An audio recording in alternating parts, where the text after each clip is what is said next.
Fox Sports. We are Baltimore. We are Florida. Yelich again. See ya. Right field and deep. Wow. Way up there and way out of there. What a scrub right here for Christian Yelich. He's locked in.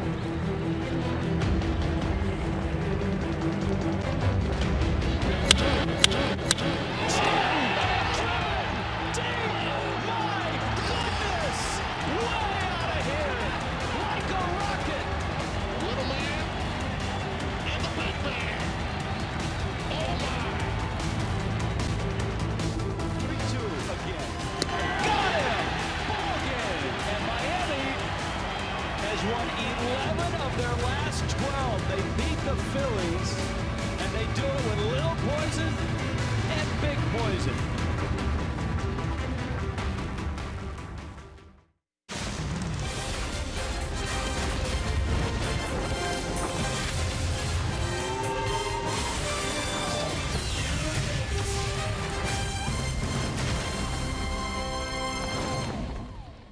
Saturday arrives in Miami, and the weather is still perfect.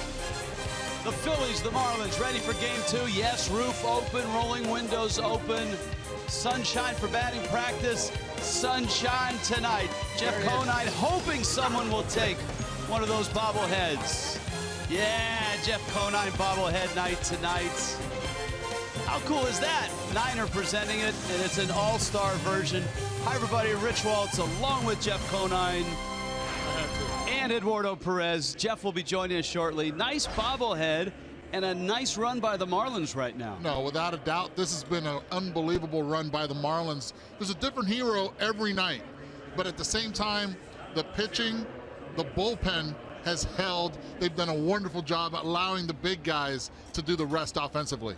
Okay, now we've seen the highlights. Let's talk numbers-wise. Baseball Prospectus told us in the offseason that Christian Yelich is the most home field suppressed slugger in baseball. That means he wasn't homering in this ballpark until the last 4 days. Well, if you call 289 career average at home suppressed, what he does, and he understood this ballpark was a big ballpark. His job was to get on base. He was leading off. He was allowing other guys to hit for power.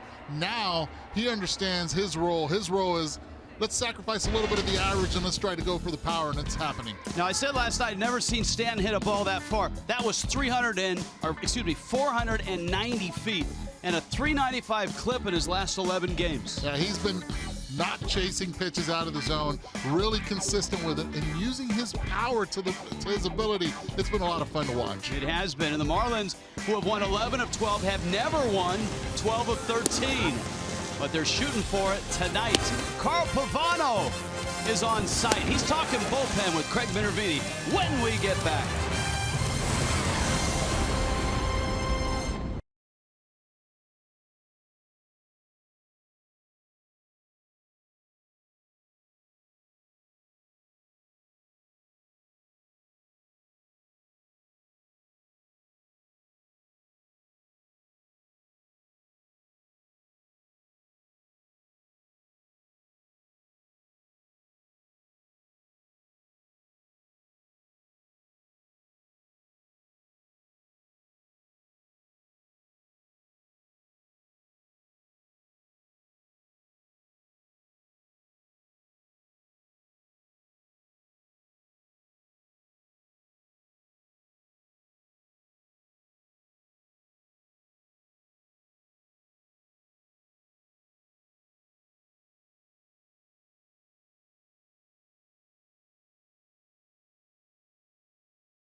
Chrysler is a presenting sponsor of Miami Marlins baseball.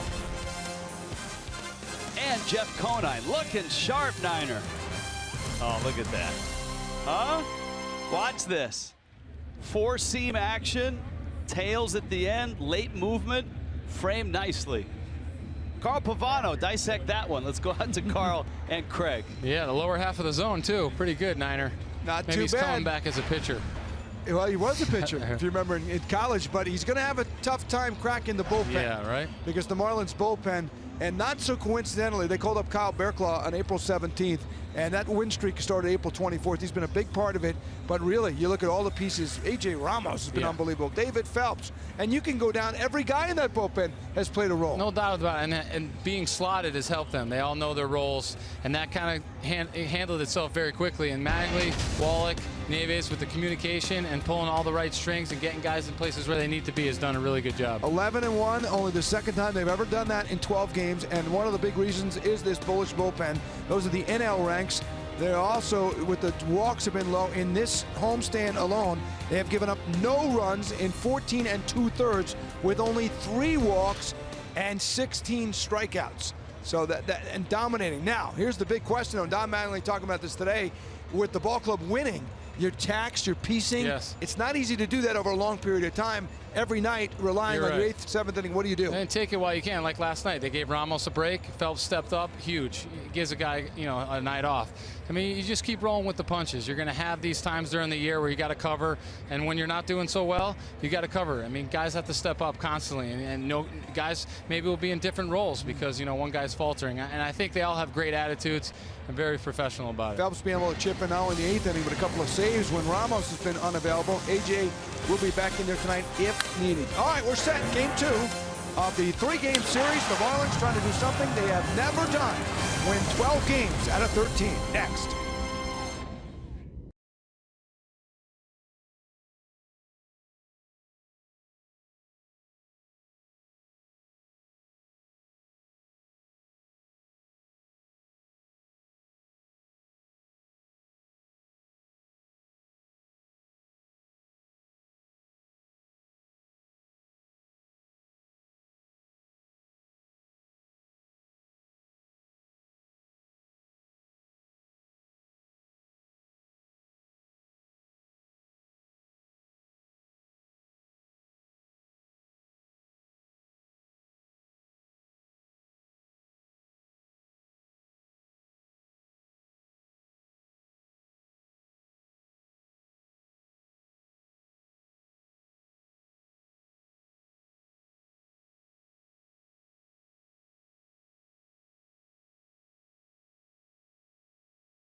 Tom Kohler arriving as the Fish and the Phils play Game 2 weekend series. All right, here comes the Phils lineup brought to you by UHealth Sports Medicine. Well, leading off, red-hot Odubel Herrera playing center field. Cesar Hernandez in the 2 spot. Michael Franco yesterday had a great game.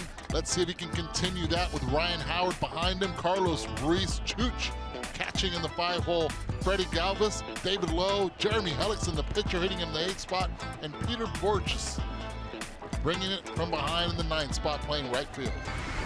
Tom Kohler against the Phils, and there is history there. Kohler has seen plenty of the Phils. They've seen plenty of him.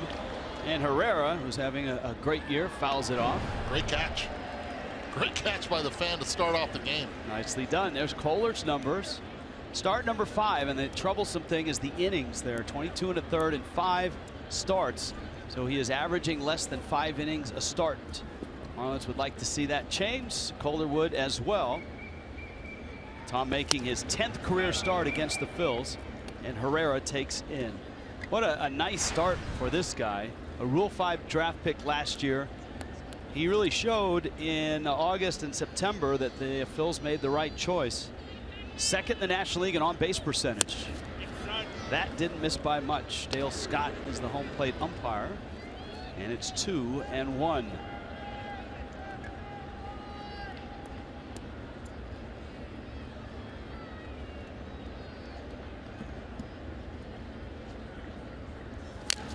Hold on.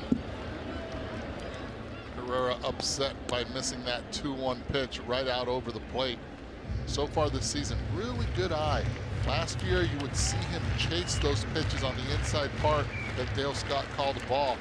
So far, so good for Herrera. Now to 2-2 count.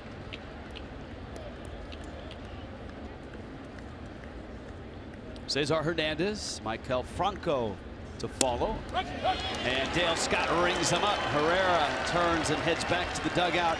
And a nice start on the night for Tom Kohler. Miami's defense tonight behind Kohler, brought to you by Southwest Airlines. That terrific outfield, Yelich, Ozuna, Stanton. Chris Johnson getting the start at third. Martin Prado a night off. And Justin Bour's back in. The finger's still taped a bit. Derek Dietrich and Adeiny Echeverria up the middle. And Jeff Mathis works behind the plate with Kohler, and that one lifted foul. There's a look at Mathis. And of course, Bour. Now the fingers are in that glove. It's his left hand, top hand when he's hitting, glove hand when he's in the field. He did pinch hit last night and struck out.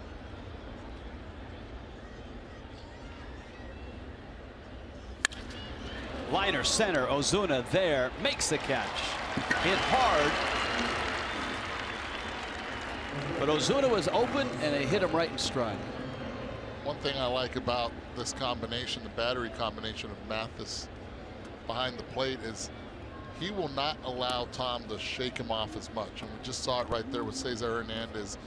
Tom wanted to shake him off and he was like, no, this is the pitch I want you to throw. And he was very insistent in throwing this pitch. Get that fastball, establish it early. Don't go to your secondary this soon in the game. And let me tell you why that is important. It's important because second time around the lineup and third time, you want to be able to get through that. Tom hasn't been able to go deep into games because he's showing his arsenal way too early. Off-speed pitch for a strike, and it's 1-1.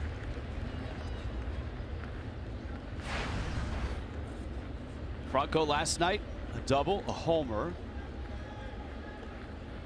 He and Herrera are the bright spots for the young players. And what has been a surprising start for the Phillies at 16-14.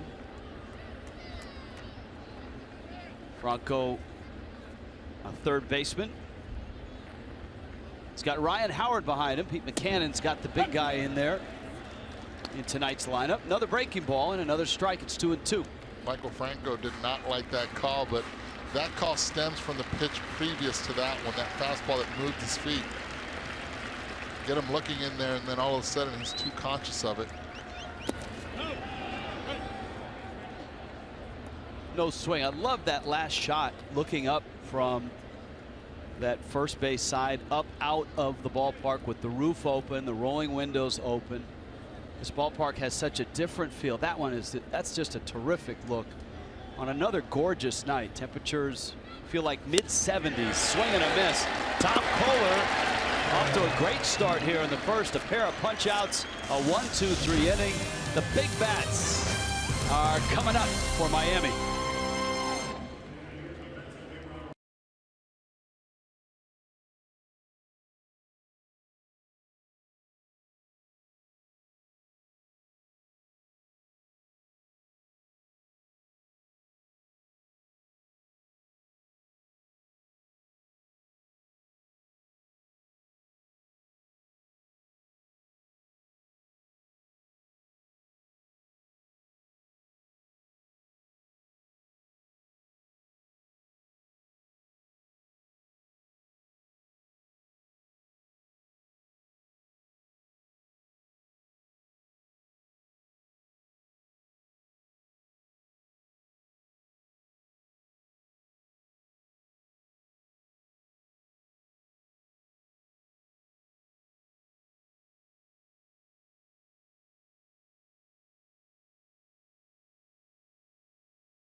Scoreless ball game. Derek Dietrich on his way to the plate. The Marlins get a shot at Jeremy Hellickson, and they do it with this lineup brought to you by UHealth Sports Medicine. Derek Dietrich playing second base with Adeiny Echeverria at shortstop. Christian Yelich in the 3 spot with G backing him up. That's Stanton in the 4th spot. Justin Bour back in the lineup. Marcell Ozuna. Chris Johnson, which had a great offensive day yesterday, hitting the ball hard.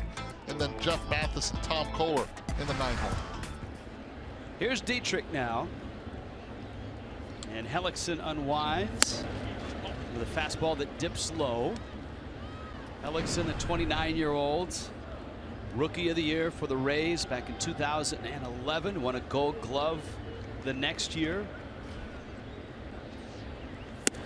Spent last year in the desert, so to speak, with Arizona. Traded to the Phillies in the offseason. Dietrich with an on-base percentage at .417 and a .569 slugging percentage. Now those are lofty numbers, but it's significant because with Bour back in the lineup and healthy, Dietrich will probably be getting most of the assignments in the leadoff spot at the front of Miami's lineup. And here's the 3-0.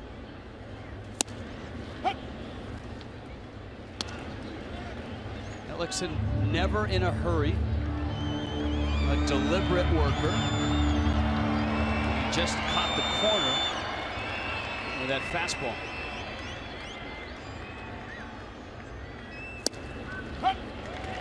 And that is a strike as well. Dietrich had dropped the bat. Well, that's one thing umpires do not like a lot of. You ask any umpire, please stay until the call is made. Hopefully Dale Scott.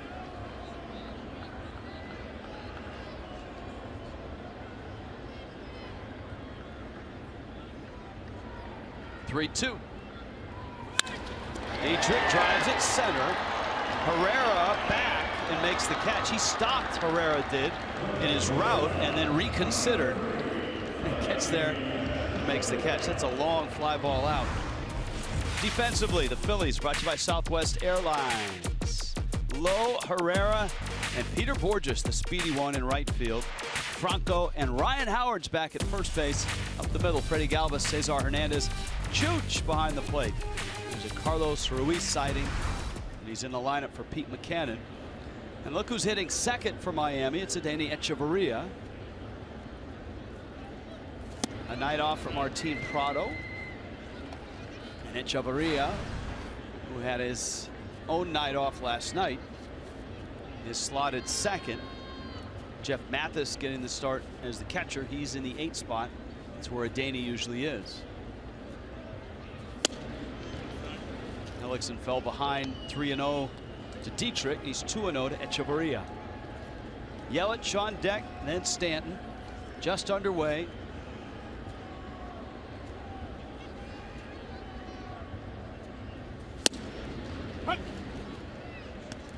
Hellickson has a variety of off-speed offerings. He does, but he better get ahead of the Marlin hitters because he cannot survive an entire game coming from behind with his fastball. Needs to be ahead of most of his counts. Echeverria jams and needs a new bat. The count 2-2. If you're just happening by tonight, Marlins and Phils, this is game 2. 3-game series. Last night the Marlins saw the Phils' best on the mound, Vince Velasquez, and put 4 on the board in the first 2 innings. Phillies came back, tied it at 4. Giancarlo Stanton's 490-foot home run in the 8th inning, a 2-run shot, the difference, as well as some great bullpen at the end for Miami. 2-2. You know when a ball's hit far, when you go to sleep and it was 376 and it keeps going and going, and now it's 390. Well, there are 490. I made that same mistake. I called it 390 earlier. I'm used to saying 490. No. I mean, it doesn't come out naturally. No. Count full to Echeverria. Sharp ground ball to short. Galvis onto first and in time. Well, both Christian Yelich's homer and Giancarlo Stanton's homer were a little different from the initial StatCast determination. HitTrackerOnline.com, which is owned by ESPN and whose numbers are very accurate, have a little bit different way of getting home run distance. StatCast, sometimes they vary in not only exit speed but also distance of flight. Yelich is at 468. And a fastball for a strike. Both baseballs seem to have needed passports to leave the building. That's how far they were hit. And Yelich at 468 is 1 foot farther than Logan Morrison's 467. So now the longest in this ballpark by a left-handed hitter. And Hellickson comes in and gets a strike. It's 0-2.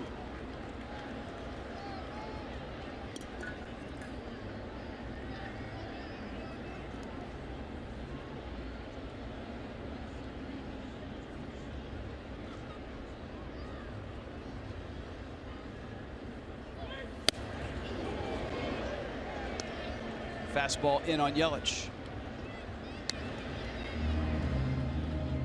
Auto Nation gives you a scouting report on Jeremy Hellickson. See right there, he's got a dog named Jeter. Then call him Roy. That's right. Just like Roy Halladay. Or Rookie of the Year. Or Rookie of the Year. Good one. Phil's hope he becomes a Roy Halladay type. It's the hope in Philadelphia is that they are assembling and building a rotation that can equal or at least come close to that great Phillies rotation of a few years ago. Halladay, Lee, Oswalt, Hamels, even Joe Blanton got in on the action. Marlins will see one of their best young pitchers, Aaron Nola, who has come up in the Phillies organization. That's tomorrow. Nola against Justin Nicolino. And of course, Vince Velasquez last night for the Phillies, highly touted. Yelich busted bat, and it falls for a hit. Got the hands through, got it in the air, and dumps it into right field. Very well located pitch, inside part of the plate. Breaks his bat. You have to be aware of the off-speed stuff, but that's just the confidence right there. And good hitters get jammed. And that's what Christian Yelich did on that one. We've seen the power, and that right there was also a powerful swing, muscling it through. Now Stanton. His last 11 games, 7 homers and a .385 average. And of course, the Marlins in this run, they've won 11 of 12. Stanton did not play in all 12. He missed one of those games. So this run by Stanton with the 7 homers started the first of those 12 games that Sunday in San Francisco. He has seen Hellickson, and he's homered against him. 1 for 4, couple walks and 1 strikeout. Boar's on deck. Stanton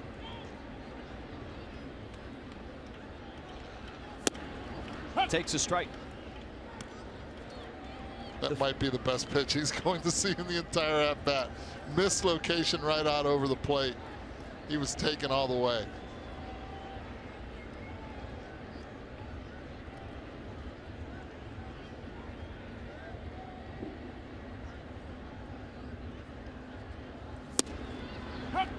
Another fastball and another strike. Phillies infield is somewhat shifted. The left side is shifted. The right side, not so much. You can see Hernandez well on the first base side of second, and Howard holding Yelich. 0-2. Hellickson thought he had a shot at catching the corner. That's an interesting defensive alignment that they have right there. Straight up shortstop. No one there. You see the dark spot of where Freddie Galvis and both Hetchy have been standing on, vacant completely from that angle.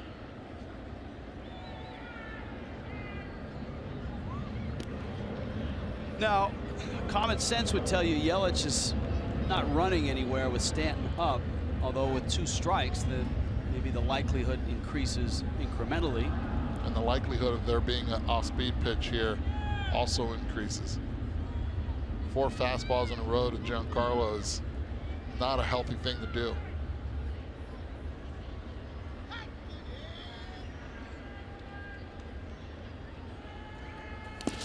Breaking ball, and Ruiz smothers it. Phillies threw over a lot last night early in the ball game, thinking the Marlins were going to run or maybe hit and run.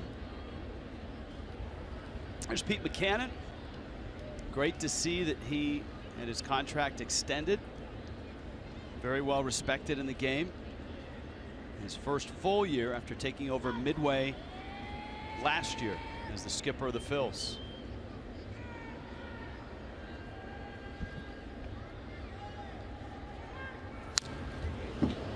Stan with a rip at a fastball and fouls it back. See how they're pitching him right now. Fastballs away. Anything that he pulls, most likely if it's still located well and it pulls it on the ground, will go more up the middle. But each organization has their different analytical department, different beliefs. Looks like it's going to be a throw over to first base, as you see Chooch right there with the thumb.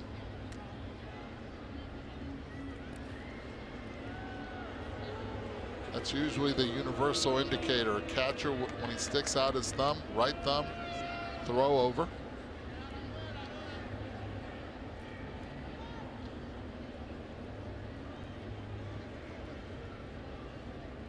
Looks like he wants the fastball. 2-2. Amazing that Stanton was able to get to that pitch, because that had some run and it looked out. That had some serious cut to it.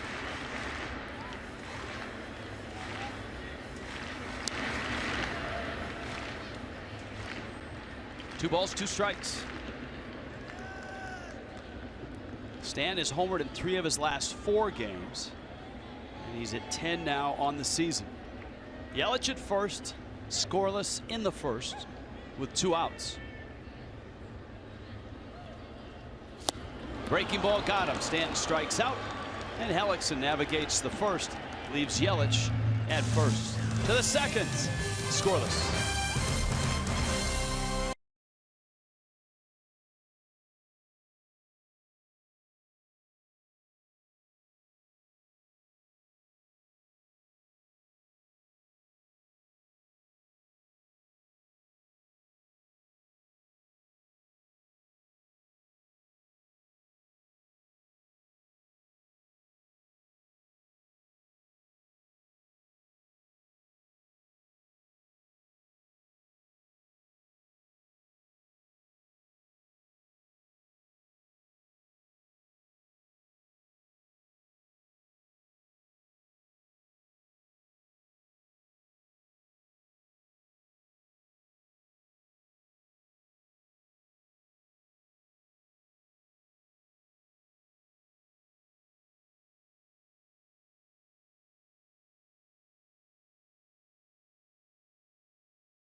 Disponible en español a través del SAT y es presentado a ustedes por Kendall Toyota y West Kendall Toyota. Mother's Day weekend and a Mother's Day celebration on a Sunday Fun Day tomorrow. Tonight, on a Saturday night, Jeff Conine bobblehead. Jeff Conine will be joining us A little later on in the booth. Right now, his friends and family are watching Ryan Howard and Tom Kohler go at it in the second. Look at Ryan Howard. We saw him last night in a pinch late in the ball game. Pulls a ground ball, diving stop there on his feet. Terrific play. Chris Johnson, ladies and gentlemen, all the way over from third base, making a cameo appearance in that defensive shift. He's enjoying himself on this one. Diving, and he had to dive because Derek Dietrich was going to have a hard time getting there from short right field. Stands and knows the runner, knows he has enough time, doesn't have to panic, lets it go. Look at that. Had him, skip. Had him all the way.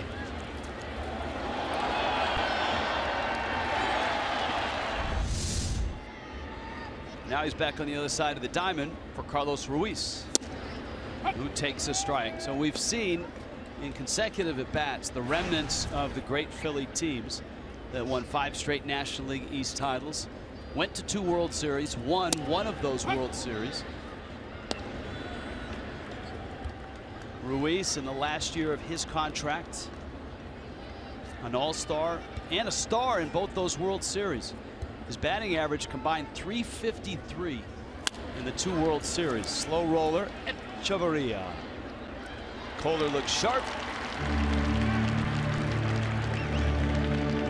2 quick outs. Here comes Freddie Galvis. Sweet rentals at Marlins Park. Single game rentals, and you can get cool menus, premium seats, VIP hospitality, much better treatment than Eduardo and I get up here in our booth. And we get it nice, so just imagine what you're going to get. Perfect for corporate outings. Bring your neighbors, your friends, all of that. Marlins.com/suites. Here's Freddie Galvis, Venezuelan shortstop. And Kohler catches the corner. It's a ball and a strike.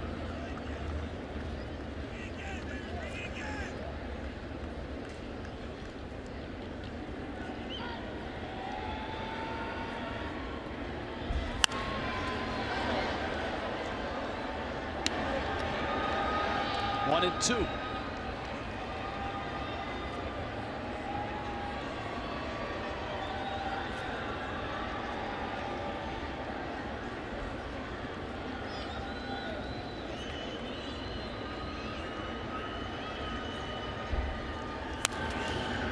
Galvis stays alive.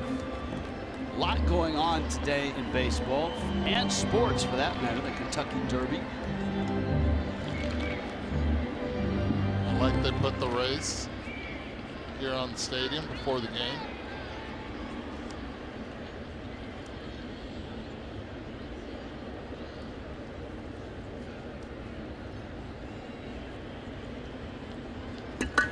That Nationals Cubs series has been interesting. You got Red Sox, Yankees, and you got Tom Kohler here, who has struck out 3 and faced the minimum in his 2 innings.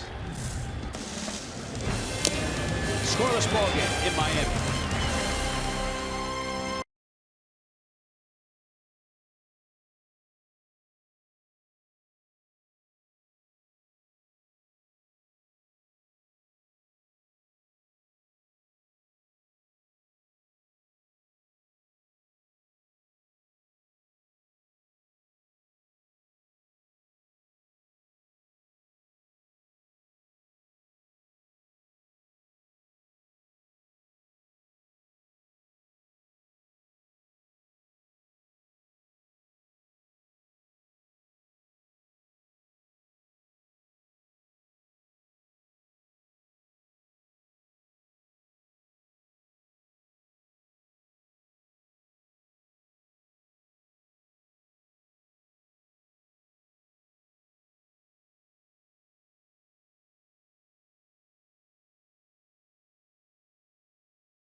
baseball on Fox Sports Florida.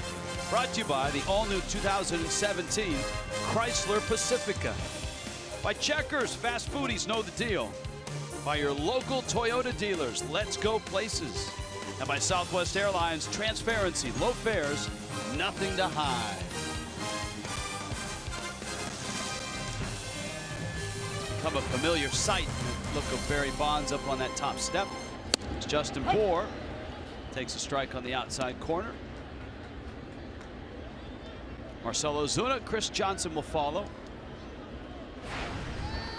Bour always goes without the batting glove, so it gives you a look at the tape job on that left pinky finger. Yesterday when he pinch hit, the Phillies attacked him up and in the zone. First pitch to him was down and away, and after that they're going to try to most likely stay hard in but up again in the zone. That's, to me, that's a risky pitch right there. You go there, you miss, and Hellickson's been pulling off a lot of those pitches. A lot of those pitches have been coming out over the plate. That could cost a lot to him. You see how the barrel just misses, being right under.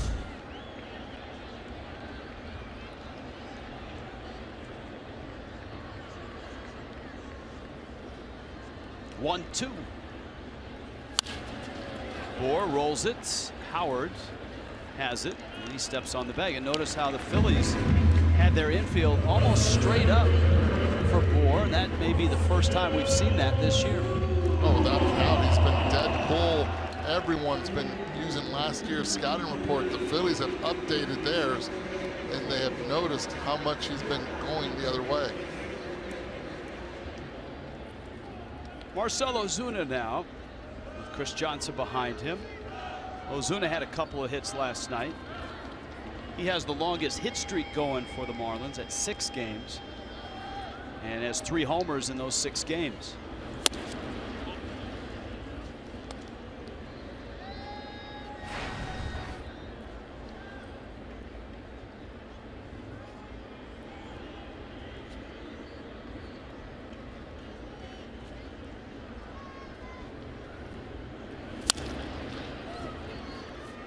Ball and a strike.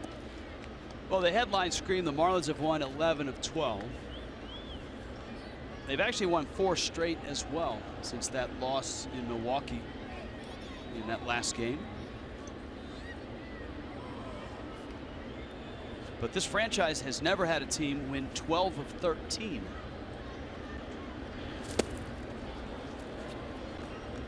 That's a good changeup right there by Hellickson. Watch the grip right there, the 3 fingers, and great arm action. Just diving at the last minute, getting the hitter out in front.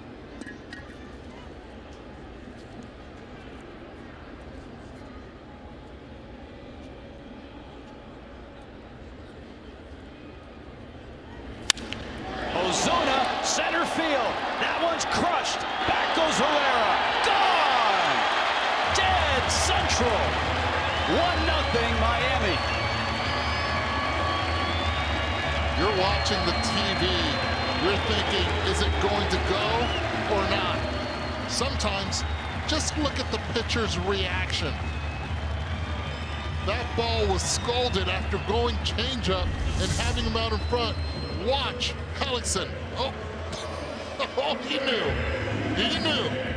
But he did not Give me the ball. Didn't even look back. No. Pitchers know, and they will never forget. This year, that ball's gone. Last year, it's gone. It doesn't matter.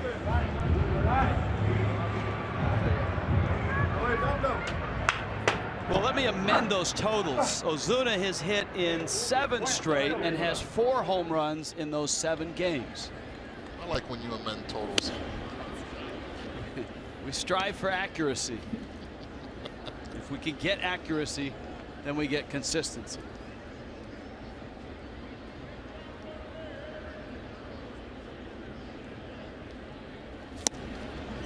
So far, this combination of Frank Menechino and Barry Bonds is starting to shed light. It is really coming through with the offense.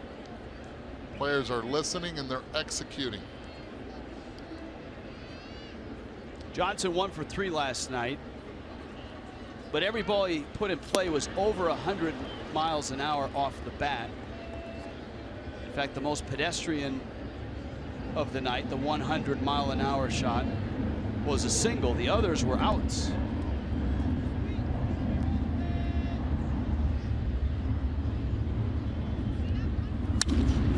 Drives it in the gap, left center field. Herrera won't get it. It goes into the triangle. Johnson to second, and he picks up where he left off last night.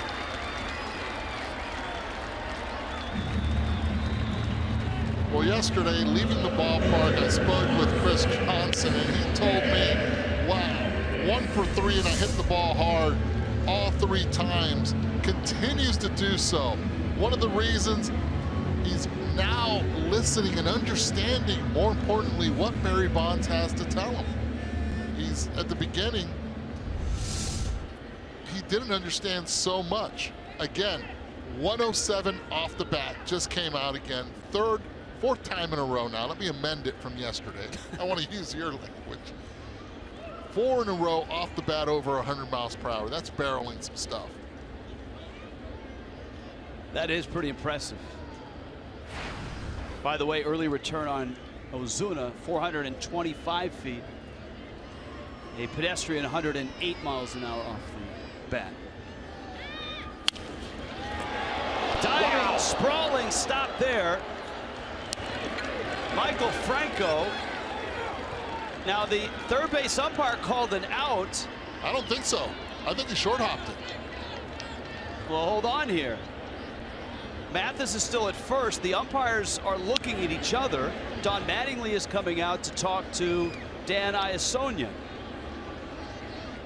This is interesting because Franco did not hesitate whatsoever and threw the ball to third. That's a great call. Great call by Dan Iasonia. He caught it. He caught it. From here, it looked like it was a short hop, but you see the way Franco reacted with the glove, brought it up like it was a short hop. Man, Mathis stung it. I can guarantee you that was over 100 miles per hour also. Balls are being scolded this inning. You know, and here are 4 umpires trying to determine whether that was caught or not. We watched it in slow motion. They did not have that luxury. That ball's probably traveling at 100 miles an hour or close to it.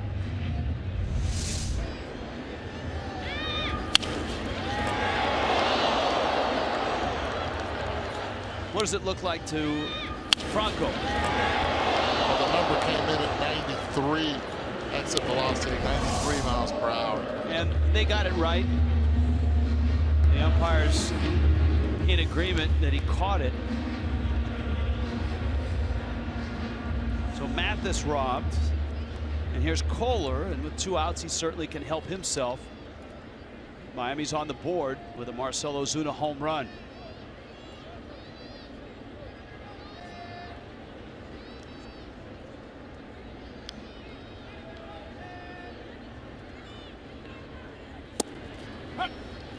And Hellickson not going by the pitcher's code with a runner in scoring position. Flips up a breaking ball. Well, he doesn't want to be ambushed. First pitch.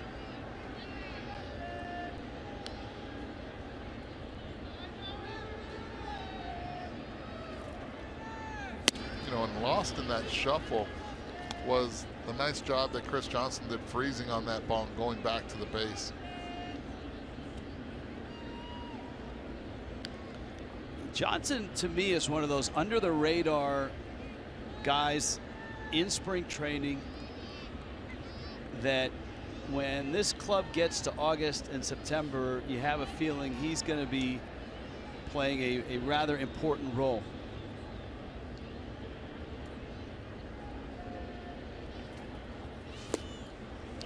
Obviously, in spring training, the thought was, well, hey, he can give Prado a day off at third. He can give Bohr a day off at first, or he can face tough lefties at first. But in watching him swing the bat his last few games, all of a sudden you realize this guy's a good hitter. He is, and he has really good pop.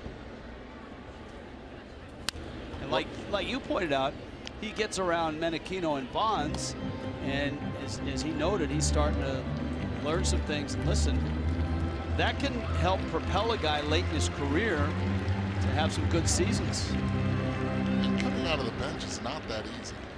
And he's been able to stay sharp, and you have to give a lot of credit also to Don Mattingly to putting in his bench players, his role players, and getting them at bats, and getting his starters days off and moving them around all over.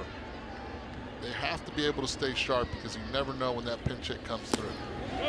Kohler went around, and that's a strikeout. Miami will leave Johnson at second, but Marcell Ozuna hot right now. 425 feet later, it's 1-0.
You know, tonight, if you came to get your Jeff Conine bobblehead, not only did you get the bobblehead, but you got this guy handing it to you and said, "Hey, hi, thanks for coming tonight, and here's my bobblehead." Congratulations! Yeah. Congratulations! Thank you on another bobblehead night. Baby. Thank you. Yeah, they never get old. I mean, bobbleheads really never get old. How does this one stack up with the others in terms of likeness? I would say better than most, and not as good as a couple. Really? What delineates this one? No, it's not bad. I mean, usually I get a more distinguished jawline, I guess, on my bobbleheads, but that one's, you know what? It's probably now because I'm a little heavier than I used to be. That's pretty impressive, though. And the first pitch, how'd that? Now you've thrown out first pitches before. I've seen those. Yes. Are they getting tougher as you? Yes. Progress. I ran out there and I was like, I got to do it from the mound because I'm a baseball player, right? Yeah. And I got all the way up there. I'm like, wow, he looks really small. The problem is we had Fox tracks on it and it didn't register. Does that mean it was too slow, or? No, it was just good tight. Someone said they thought I threw a curveball. I said no, that was gravity. I threw it so slowly it looked like a curveball. Here is David Lowe, and he takes a strike. 1-0. Marlins on top. Since we have you here, how about this power show by this ball club? And it's a terrific run. The Marlins have won 11 of 12. They're shooting for something they've never done, and that is win 12 of 13. Stanton started it in San Francisco on that Sunday, and everybody else has followed. Yelich, Ozuna's got 4 homers in his last 7 games. Well, I think, like you said, Giancarlo, you can chalk him up. He's going to hit his 40 or 50 a year if he stays healthy. And the other guys, I think we've had potential. You know, you saw Marcell Ozuna hit 23 just 2 years ago. I think everyone has felt that Christian Yelich has 15 to 20 home run power. Justin Bour hit 20 last year, so I think they're all bringing it together right now, and I mean, this is a fun team to watch right now. You know, the last 12 games that we've seen so far, the outfield right now is, to me, second to none as far as power is concerned in average. They've done a nice job you follow this, and you know you're with us the whole time. What have you seen different that they've been doing now that they weren't at the beginning? Stanton cuts it off low around first. Stanton wheels and throws. Oh, safe. And he just kept his fingers on the bag. What a throw by Stanton from the warning track and right. Boy, on cue, Eduardo, that play right there. Stanton, I think, is one of the best in the league at going to his glove side, turning and making an accurate throw. We saw him throw out a runner at second base the other night. He cuts this off great. And I mean, that's a difficult throw to make on the money when you're slipping and sliding on the warning track like that. And watch how etchy now. All the infielders are taught, keep the glove on the hand of the runner. You never know now with instant replay. Go back. That was a nice job also. Yeah, exactly. Before they would just tag him and bring it back up and they'd be fine. But now you got to keep it on all the time. Remember, the Phils have the pitcher in the 8th spot. So Hellickson will try to move low. Kohler misses down low. You've got Peter Borges in the 9th spot and then Odubel Herrera at the top of the order. Well, I think to your point with the outfield, this is probably the first time maybe that all three of these guys have been together. They've all been healthy at the same time. Christian Yelich had a lot of problems at the first 2 months of last season. Giancarlo was out after that for the last 3 months of the season. You know, Marcell Ozuna had his struggles offensively and then even got sent down to the minor league. So I think right now they're playing together as a unit and they all feel like there's nobody better than us in the National League right now. I think too, in watching this ball club, in just comparing it to last year especially, they have a load off their minds because last year was a real struggle psychologically. Strong butt. Bohr's going to third, and he is out. He went off the bag and is tagged out. To your point, Eduardo, Chris Johnson kept the glove on, and Lowe couldn't keep the feet on. Well, let's give a lot of credit. This inning has been all about Dan Iasonia, the third base umpire. Look how close he is right there. See where the foot of CJ is. Gets past the bag and he continues the tag and he shows it. Comes off, gets back on it, and that's where he gets him right there. And Dan stays with it. And guess what? You're out and you're out. And I get a Band-Aid for my foot because you just spiked me in the toe. That's how close he was. I don't think I've ever seen an umpire closer to a call like that. I've never seen an umpire get slid into it. Have you? No. You just got a spike right in the foot.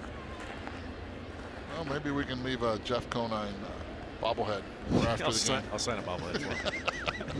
Parting gift. That makes everybody feel better, doesn't it? That one's fouled back. My point was the clubhouse.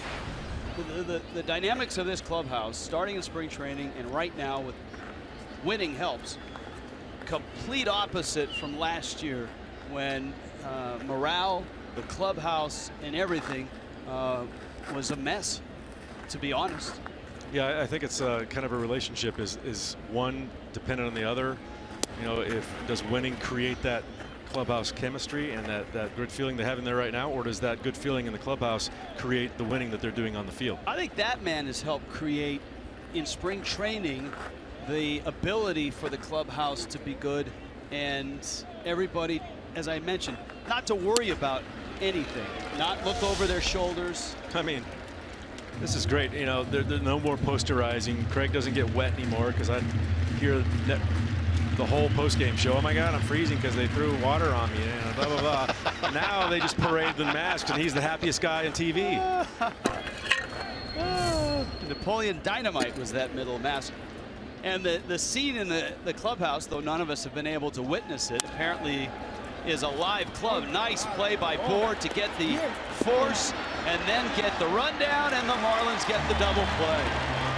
How about Justin Bohr with the glove and the instincts at first? Jeff Conine returns as the Marlins lead at 1-0.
on top of the Phils. Bottom third on Jeff Conine's bobblehead night.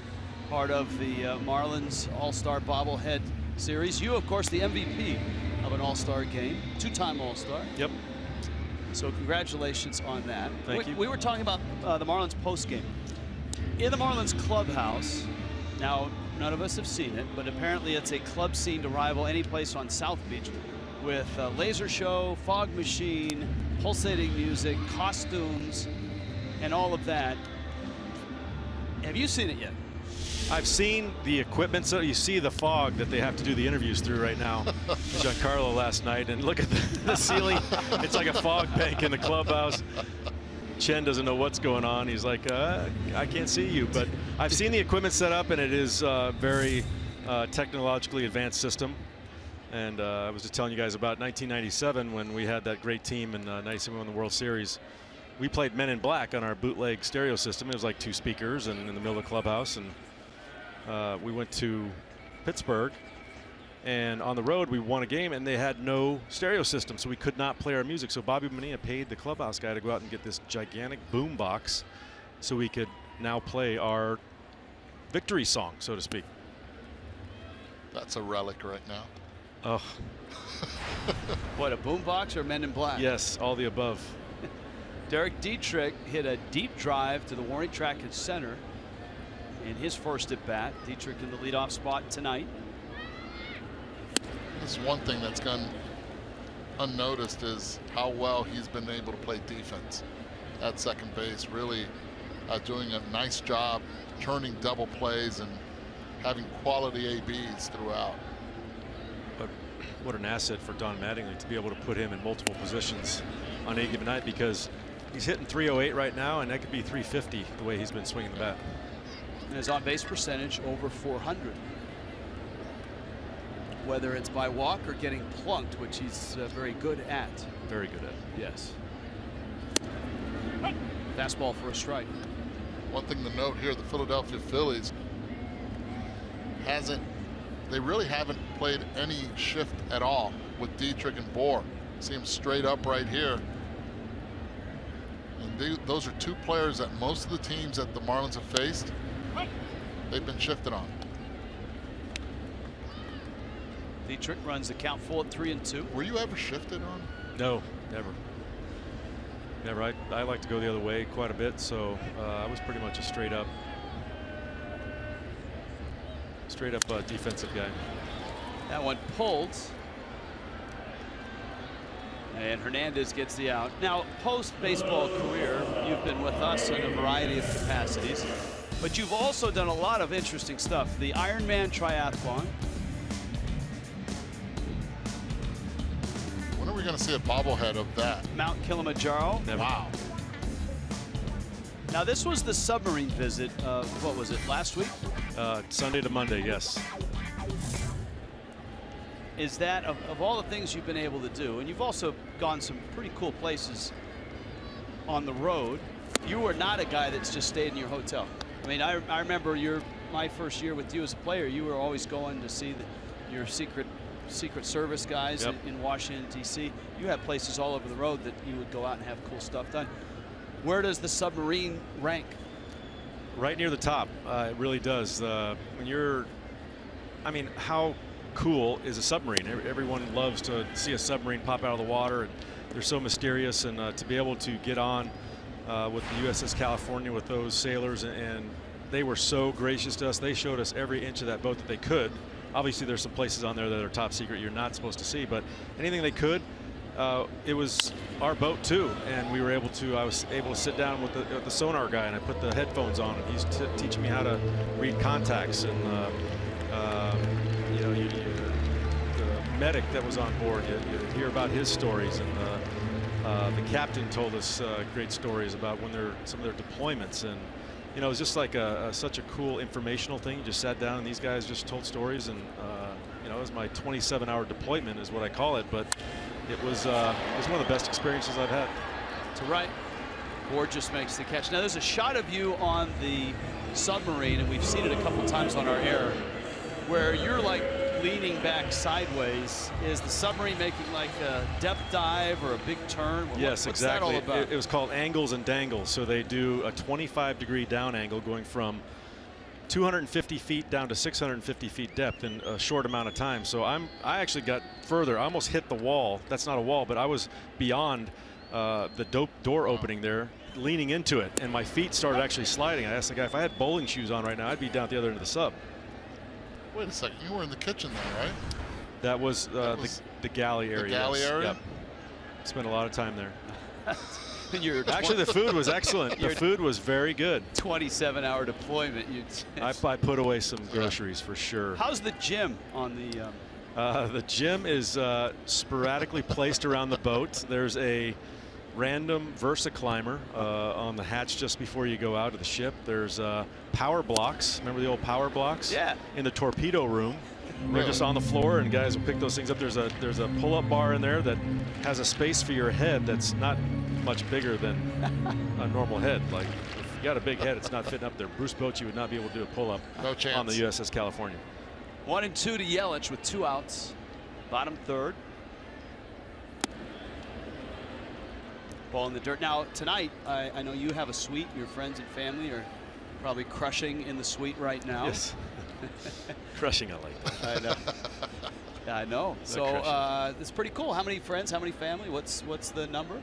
Not many, actually. Has the novelty worn off, or yeah, what? For me, it has. I mean, I'm honored, and I love getting these things. But you know, they said you could bring some people, and I don't know. My mother-in-law's here, my wife, my son, hey, Dad, a couple other friends. Dad, bring some leftovers home, will you? Yeah. Can I have a to-go box, please? All right. Congratulations. Thanks, Rich. We're happy that you're part of our team. I'm happy to be here. Not only on Fox Sports Florida, but certainly with the Marlins. Thank you. Thank you. All right, Jeff Conine, ladies and gentlemen. Nice bobblehead.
With a home run to straightaway center field, and that's the only run so far tonight.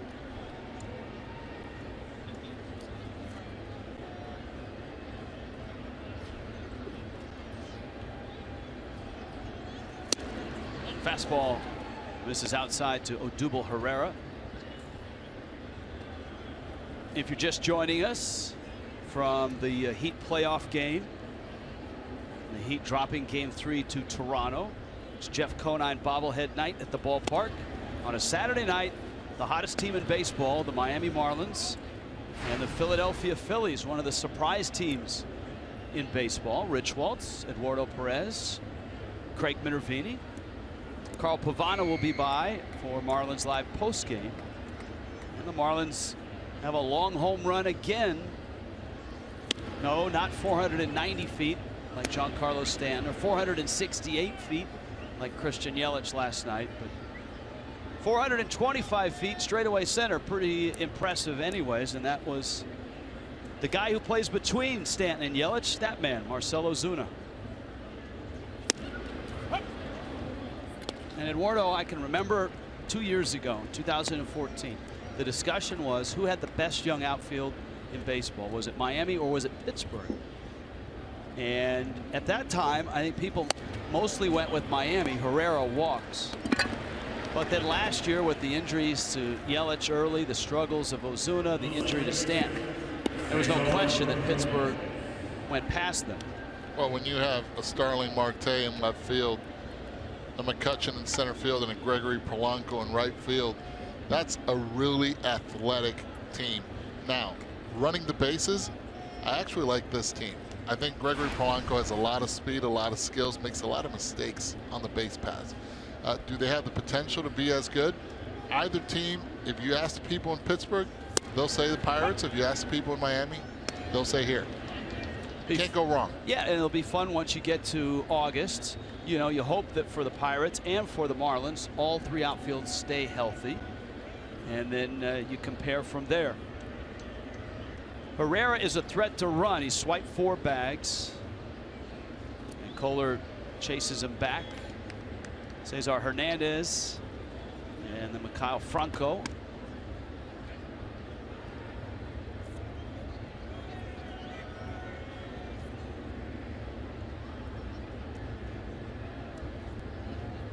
First walk issued by Kohler. Up the middle into center field, base hit. Herrera around second, stops there. Ozuna got to it quickly. And it's first and second and nobody out. Mother's Day tomorrow on a Sunday fun day. Marlins and Phillies at 1:10. Yeah, the pink bats will be out. Cool to watch how they make those. It's part of Breast Cancer Awareness Day at Marlins Park. First 15,000 fans get a tote bag courtesy of MLB Network. Moms get to run the bases after the game. You kids, you could probably run too, but mom's out there too. Go to marlins.com for more information and for tickets. You think that's cool? Wait till you see Christian Yelich's cleats tomorrow. Under Armour's taking care of their players, and he's one of them.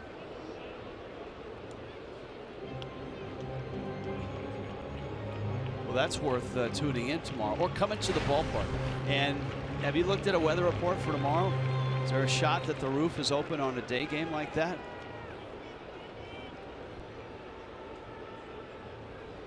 I think the weather's supposed to be just as nice as today, but I do not know if it's going to be open or not. Yeah, 81 degrees clear tomorrow. So I'm saying 81 degrees and clear. Look at, I mean, just look at this.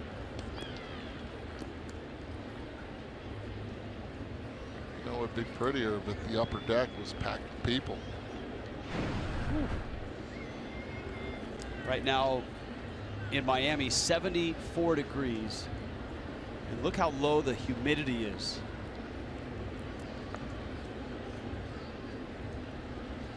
Franco up. And Kohler bounces one. Mathis has to take one for the team. This is the first real trouble spot for Kohler. And this is the second time around the lineup. See the first 2 hitters. Franco walks. Hernandez hits one up the middle.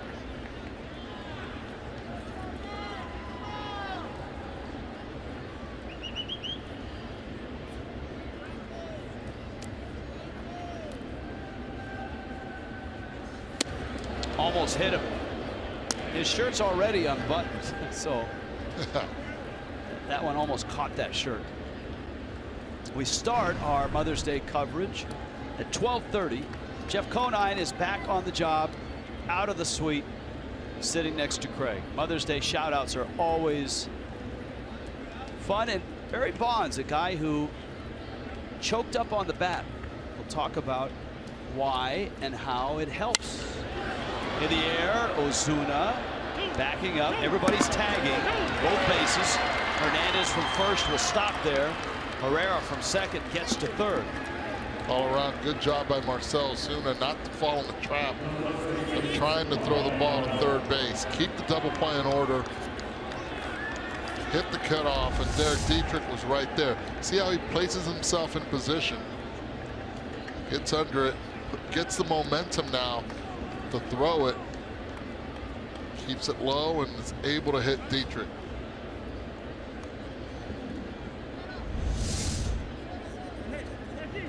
Marlins looking into their dugout, trying to figure out what to do here. Howard a pull hitter, so the Marlins are going to shift, but it's complicated by a first and third situation with the runners, both of whom have good speed. And there you see the result of it.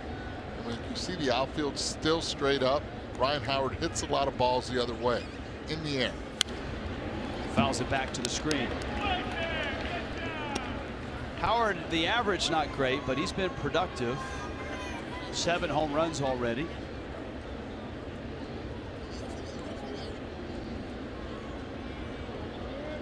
Only one guy in history has hit more homers against the Marlins in his career. Ryan Howard's at 39, Chipper Jones 40. Thanks to John Chimchuk, our baseball historian.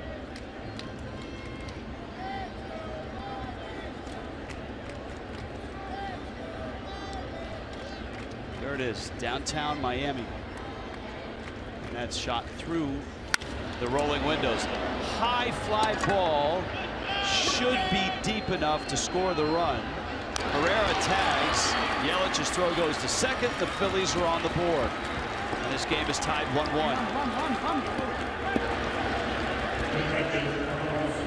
Ryan Howard did what he had to do, get the ball deep enough in the outfield to get himself a sacrifice fly. Pitch up in the zone, easy to elevate.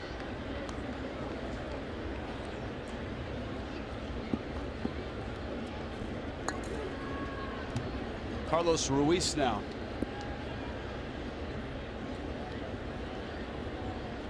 And you still have fast man and Hernandez at first. 2 outs. Ruiz bounced to short.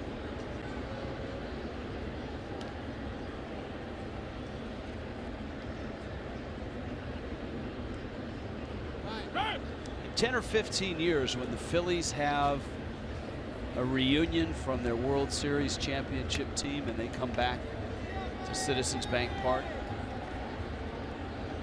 the ovation that Carlos Ruiz is going to get will be immense. He's not the biggest name from that group, obviously Utley and Rollins, but a fan favorite is Ruiz. Always an unsung hero, a postseason hero, a guy that always had good postseasons.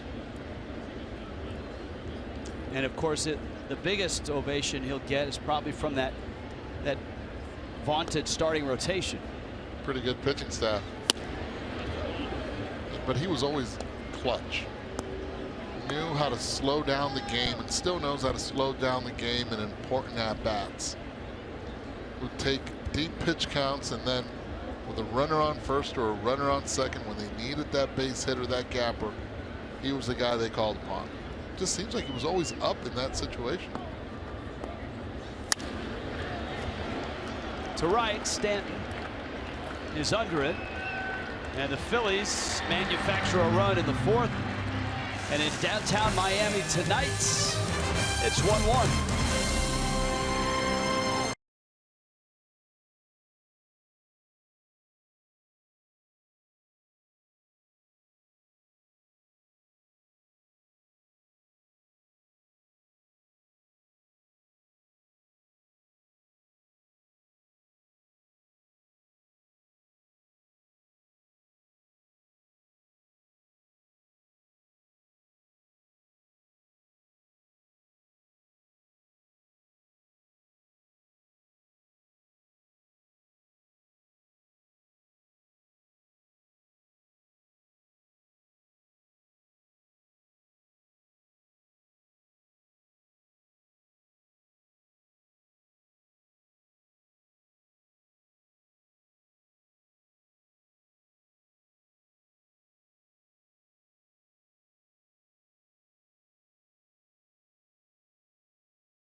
Let's check in with Craig Minervini. Craig?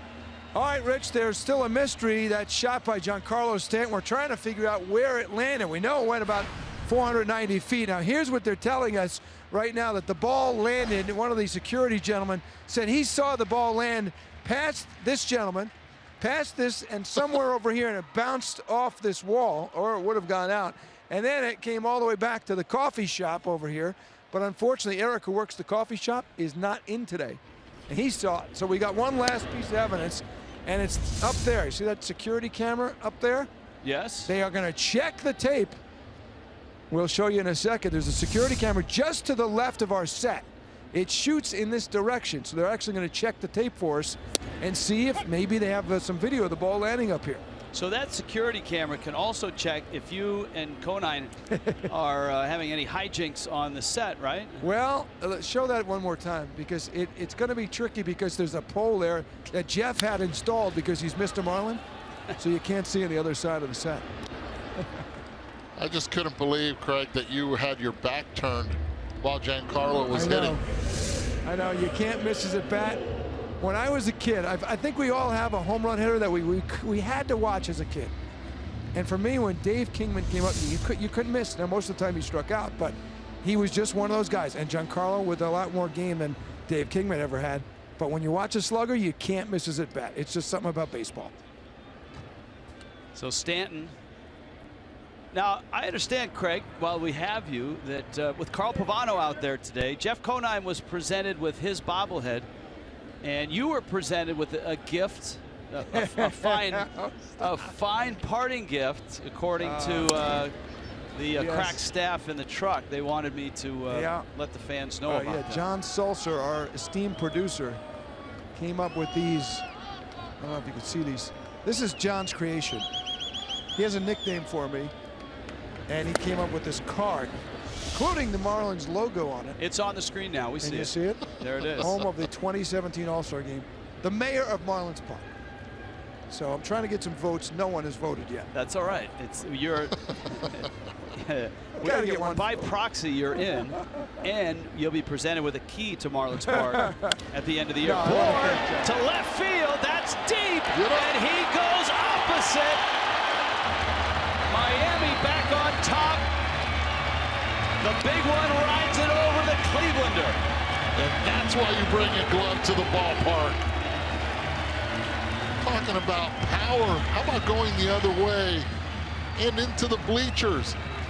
Oh, the happiest guy in the dugout besides Bohr has got to be Barry Bonds, right? Oh, without a doubt. Watch this right here. He knows. He's been talking about that. And that all started, remember when Frank Menachino told him last year, hey, you're going to have to get hits to left field. Bonds used to hit him out to left, and Bohr just crushed that ball.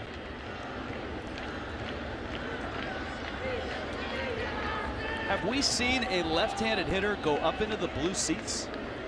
I don't think so. I know the park opened in 2012, but I don't know that a left-handed hitter has gone up to these blue seats. Well, he barreled it, and you see how they're pitching him away. He missed one in the first at-bat, just under it.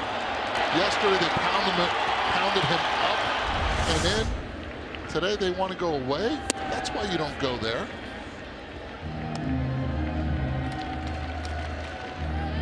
So let you know. Two solo homers. Bohr's here in the fourth. Ozuna to straightaway center in the second. And Marcel's got a 2-0 pitch coming his way. Hellickson off speed, stays down. Love that patience. You have a 2-0 count. You want to cheat.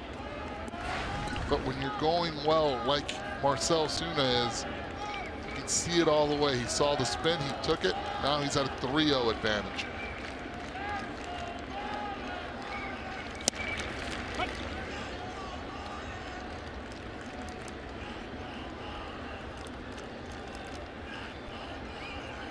Let's see what he gets 3-1.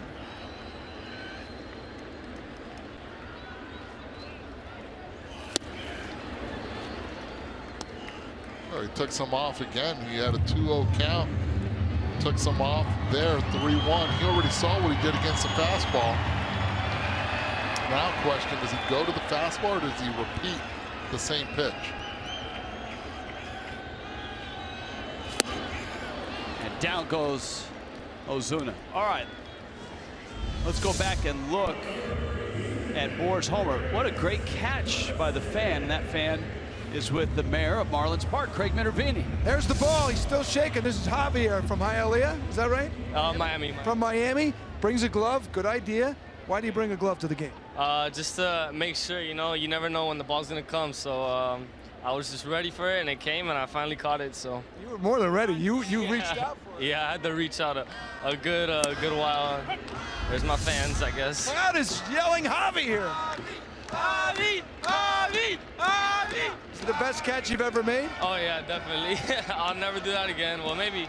I don't know, but How many games have you been to? Because you bring a glove every time. we have season tickets, so yeah, more than 100. Yeah. Never got a ball. Never got a ball. This is my first time.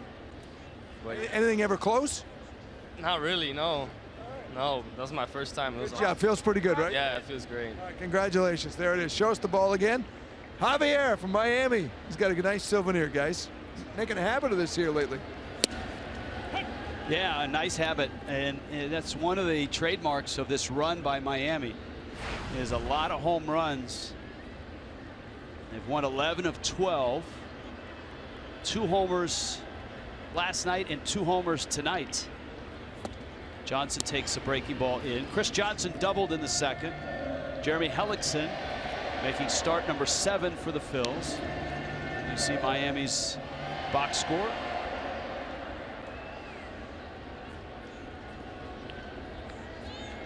Marlins with 4 hits. Phillies have 2.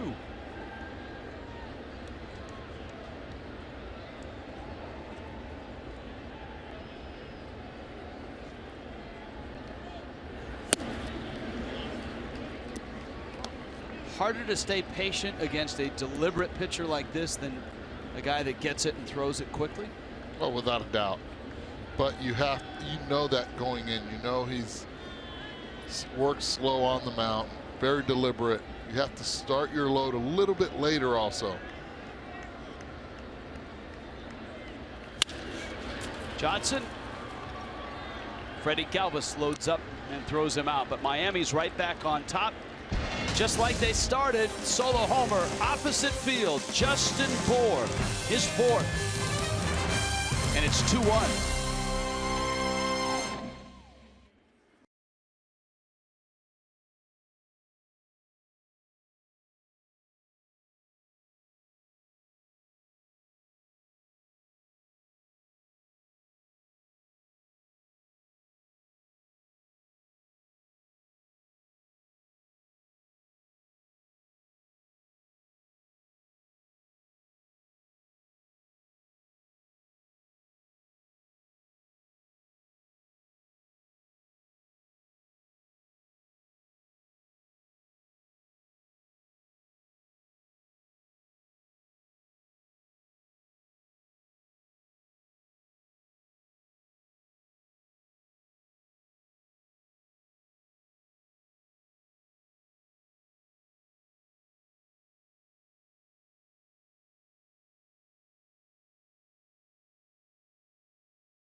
Number 19, a world-class racquetball player, Jeff Conine.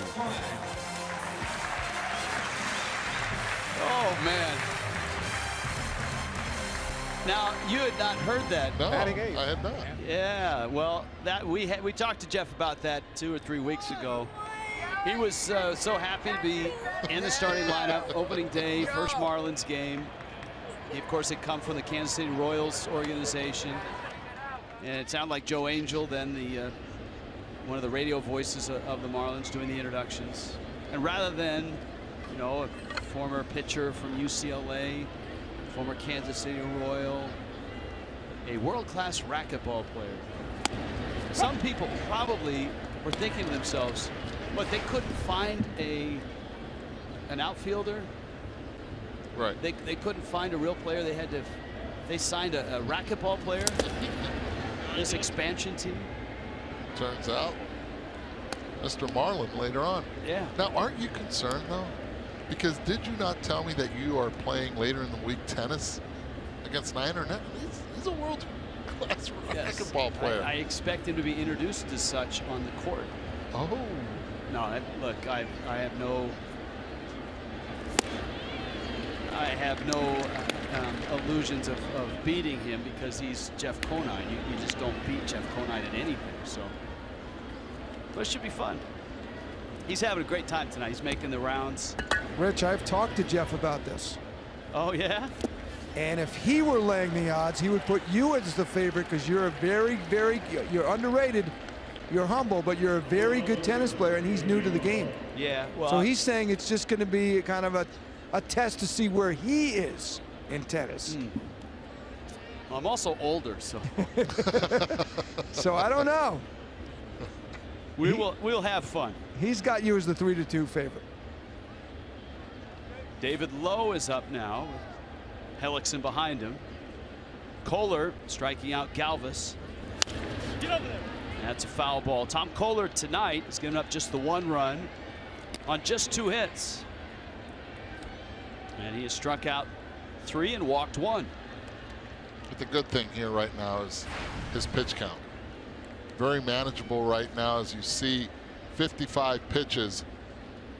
You're in the top of the 5th with 1 out. He's been using his fastball a lot more and getting ahead of hitters. And the one time he did not, he walked the leadoff hitter, Herrera. He scored.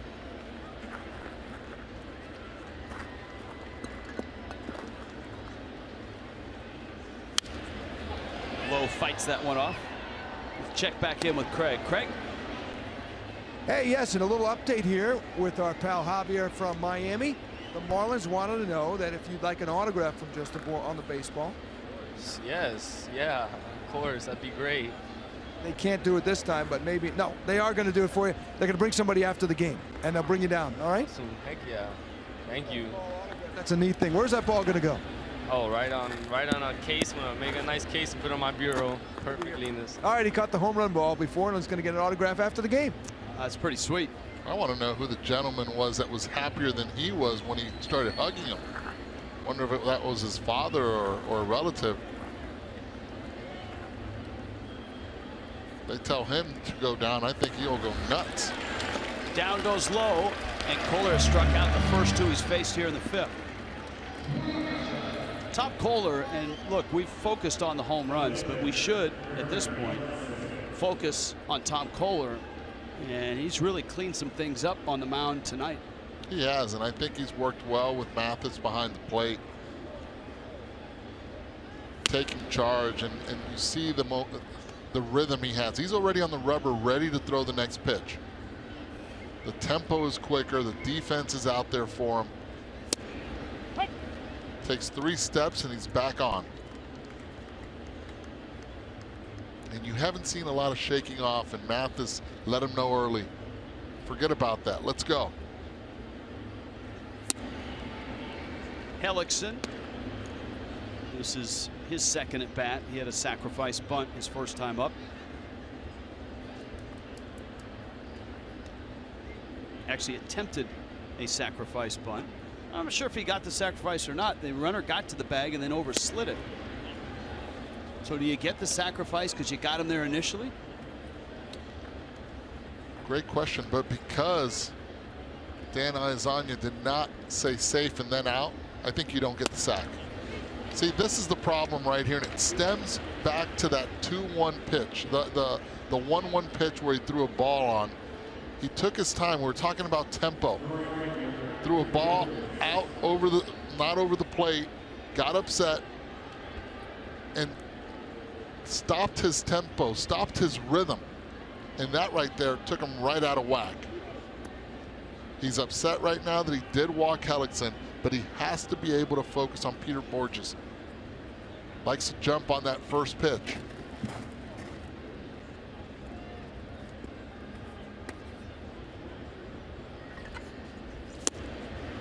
Good breaking ball for a strike.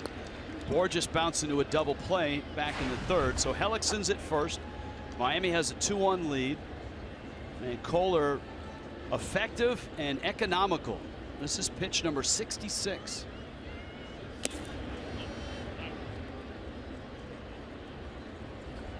See Burgess right now, the danger that he is he's a guess hitter.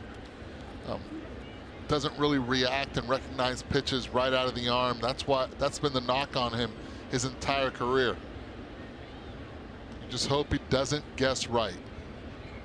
Saw how he cheated on the first pitch.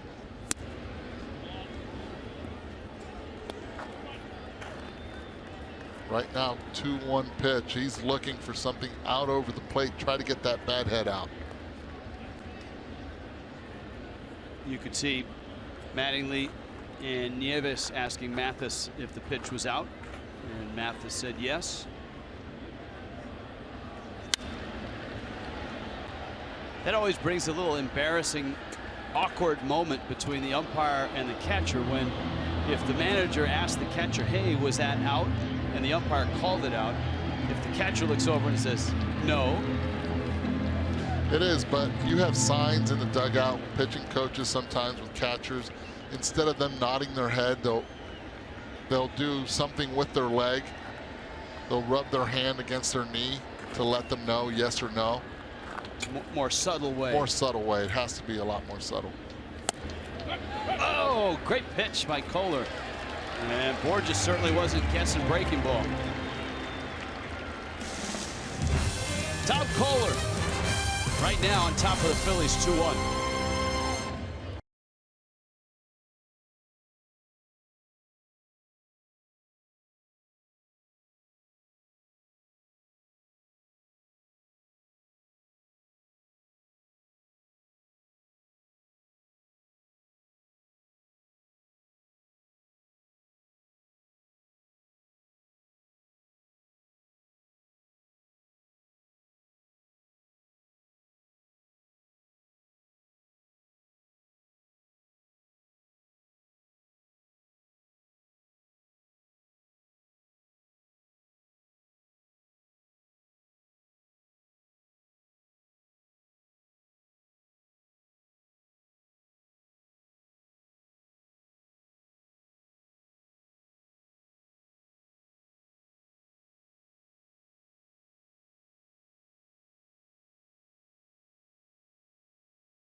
Fox Sports Florida is brought to you by the all-new 2017 Chrysler Pacifica, by Checkers, Fast Foodies Know the Deal, and by Warren Henry.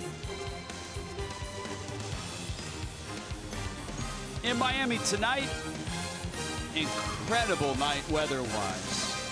Low 70s, low humidity, roof open, and the Marlins up 2-1. Long balls for both runs.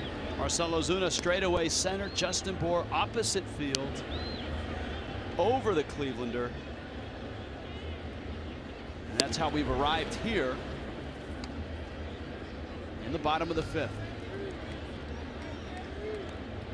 Geico presents a Marlins moment. 1999, this date, Marlins history. Bruce Avon, first pinch hit grand slam as the Marlins beat the Dodgers 6-3 at Dodger Stadium.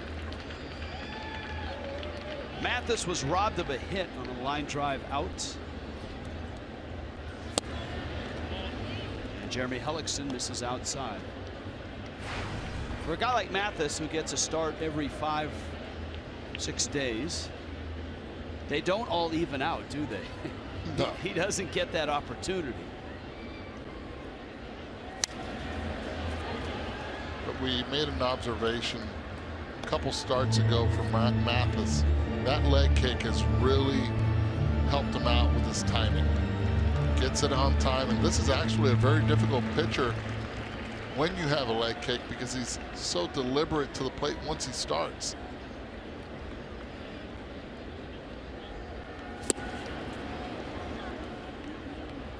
So if you're leg kicking, when do you want it up? When do you want it down? Well, with Mathis right now, I think you should get it up a little bit sooner with Hellickson. Watch how deliberate Hellickson is off the mound and watch when he starts his kick, almost when Hellickson's already putting the foot down. He's not giving himself enough time, and that's why he's having difficulty right now recognizing the pitch. He chased one out of the zone, and there he looked one into the zone. And that's all about the deliberate delivery of Hellickson? It is, without a doubt. You're trying to think, it's a different tempo, so you have to figure it out. And it's so hard to have a leg kick when you don't play every day.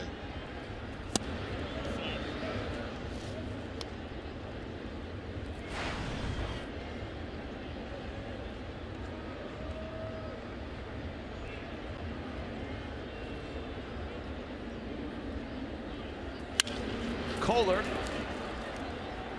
Galvis, and Hellickson has 2 outs here in the 5th. Marlins just saw the Brewers took 2 of 3 at Milwaukee, and guess what? The Brewers are coming here on Monday night. Fish and beer makers, and for just $25 you can get the all-you-can-eat seats, and all military personnel, first responders, and veterans with valid ID can receive complimentary tickets on a South Florida Heroes Monday. Go to marlins.com for information.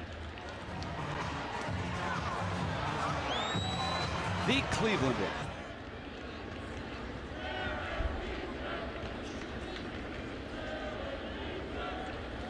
Dietrich takes outside. He's lined to deep center. Bounce to second.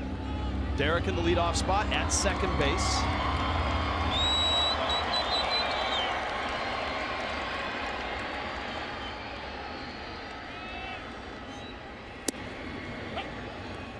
And a strike. Marlins really haven't missed a beat since the suspension of D. Gordon for violating Major League Baseball's performance-enhancing drug policy.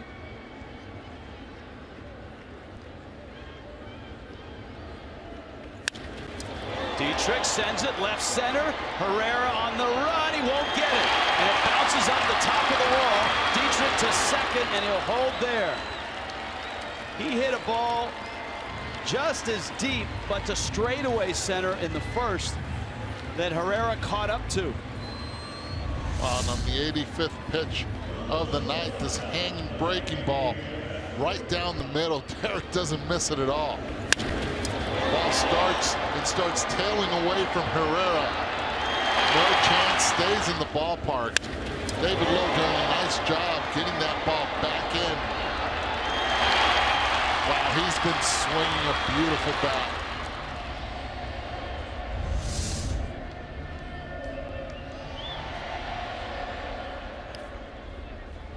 Adeiny Echeverria now. He's bounced out, flied out. Echeverria up in the 2 spot. A chance to add on here. You talk about what a lineup can do for you. For Echeverria, Prado getting the game off. He's in the 2 spot. He's got Yelich behind him,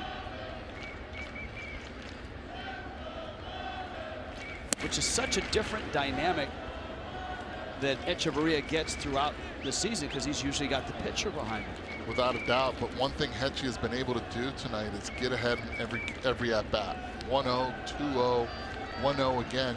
The only thing is he's swinging at a ball when he's ahead in the count. There, it was a good changeup right there by Hellickson, but he's been trying to do a little too much, if you ask him. See right here, see the grip of the changeup, great arm speed, out in front. Shouldn't be looking so much at his swing, but more at the pitch selection that he's had so far in the night.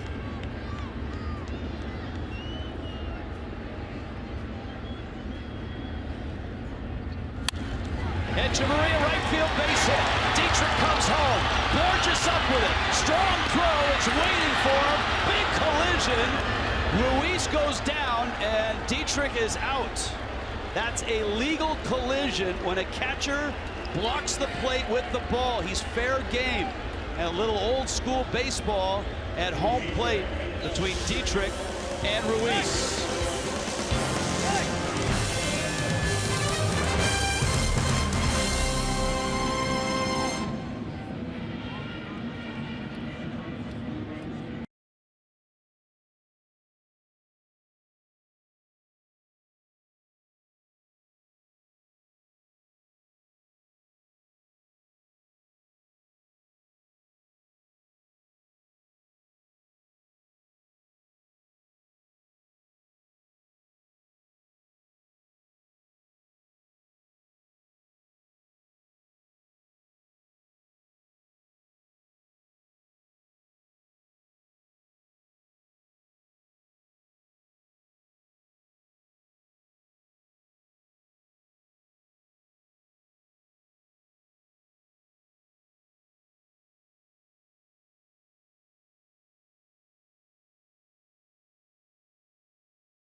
Inspection.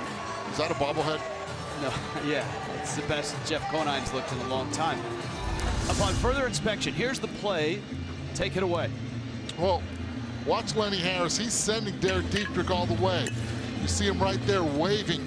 Now watch Carlos Ruiz as he's giving Dietrich the lane. Catches the ball. Now legally he can block the plate, and Derek can go into him without any problem. This is clean baseball, folks. This is the first time I have seen a collision at home plate, a legal collision, since the rule has been implemented. He's hustling the entire way. He picks up Lenny Harris, and now it's up to a great throw, a great tag, and a bona fide slide. And neither player had any issue with it. Neither manager had any issue with it. Ruiz, who's as old school as they get, picked himself up, walked to the dugout. Dietrich the same. And it stays 2-1. And here's Kohler against the top of the order. And a big inning for Kohler here in the 6th. Odubel Herrera, Cesar Hernandez, and Michael Franco.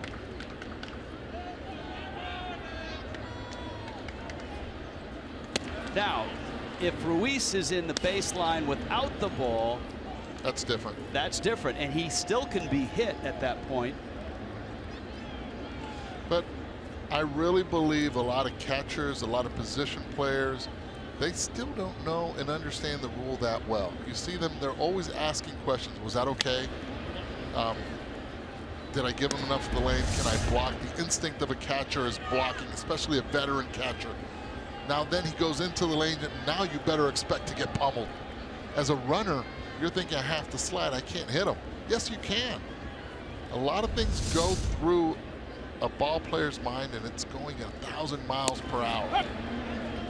And that was always one of the problems I had with the whole Buster Posey Scott Cousins collision is people dissected that play frame by frame, and it doesn't happen frame by frame. It happens at 100 miles an hour. And you can't make decisions on a frame by frame basis. That's jacked foul. I really like this kid. He hit that ball, and he knew he nailed it. He wanted to keep this ball fair. You're a baseball fan. This is the type of player you are going to like. Watch the pimp. Oh, it's foul. It's foul. Bat flipping on. Now he's got to go get the bat. Go pick it up, son. Now I've seen some guys in the Korean League on YouTube. Oh yeah. Who have hit the ball foul and have had much more pronounced and elaborate bat flips and actually have trotted up to first. And Herrera pulls that one foul. I got no problem with that either, you know. I mean, I'm with Bryce Harper on that. I think there needs to be more fun in baseball. You have to. You have to attract the younger audience. Listen, video games right now, that's what they do in the video games, and that's what they see, and that's what attracts the kids to the ballpark, and that's what gets the kids to say, Mom, Dad, take me there. I want to see Bryce Harper. I want to see Giancarlo Stanton. Let them have fun. For me, the best moment of the year last year was Bautista's bat flip on the incredible home run in that Toronto, Texas series. How can you not be emotional then? One fouled at the plate. I mean, it was a situation that indicated and justified why he flipped the bat. Now, if they're down 7 or they're up 7, of course not.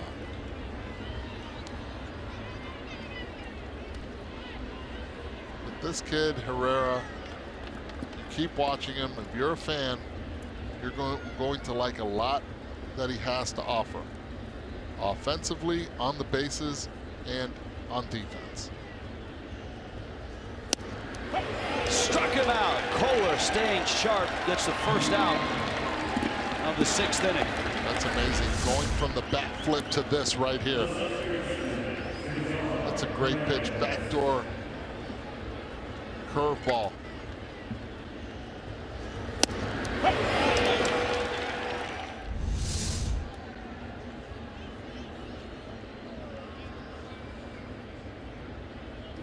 Now Cesar Hernandez. Start of the night, we talked about Kohler and his season so far. One of the issues, getting deep in games, averaging less than 5 innings a start. And here he is at just 78 pitches with an out in the 6th.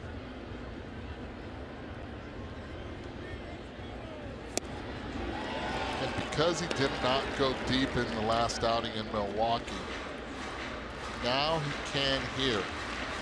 With 80, this will be his 80th pitch. He hasn't been overused. Just monitored him, a hitter by hitter.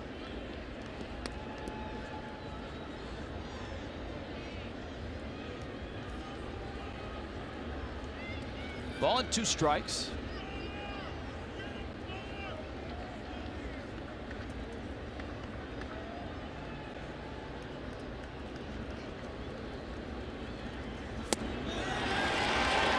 Change up. That was gorgeous. What a night for Tom Kohler right now. 8 strikeouts. That's a season high. And there are 2 outs. Greater coverage of baseball brought to you by T-Mobile. Last night, Big Papi. Yes, he was Big Papi. 452nd home run with the Red Sox. Garrett Richards, not good news for the Angel. Tommy John surgery ends his season. Joe Madden and the Cubs are having a great time right now. It's the best 29-game start for the Cubs with a win today at 23-6 since 1907. And the best National League start since the '77 Dodgers. My goodness.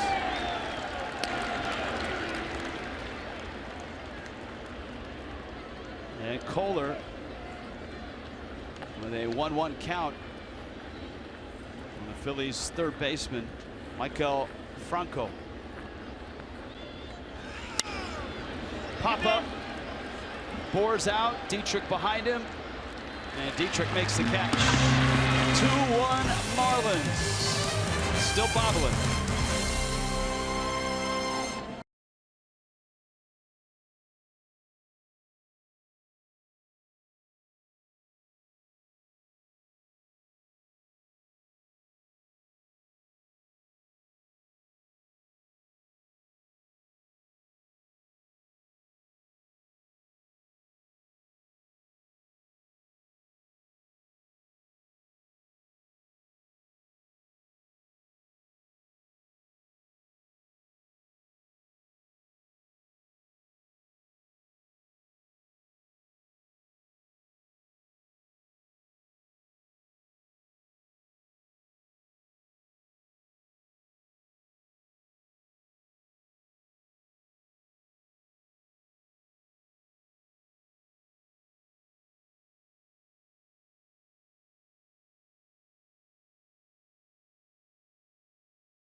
Eight strikeouts, a couple of walks, and a 2-1 lead. All right, we were talking about this big moment.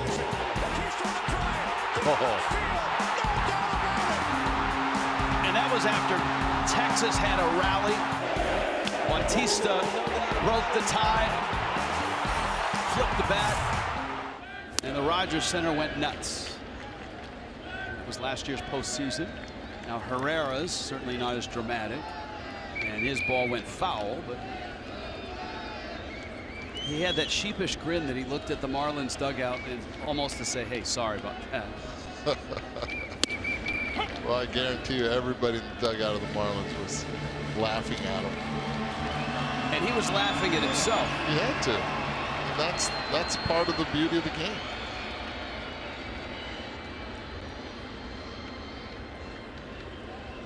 Yelich, Stanton, Bohr. Breaking ball's out. 1-2. Yelich has singled and bounced to second. Stanton's 0 for 2 and Bohr 1 for 2 with a home run.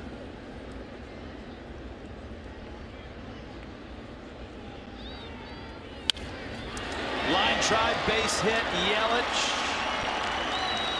Hard to know where to pitch him, hard to know where to play him. Well, Christian, when he has 2 strikes, bears down, is not afraid to get jammed at all. We already saw it on his first hit. This time, you see it again right here. Lets the ball get deep, even though it's right down the middle, gets jammed because he's making sure he's not fooled on anything.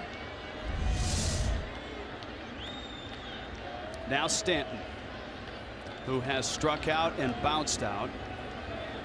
Hellickson has allowed 9 home runs this year, and in his last 4 starts, including this one, 7 home runs.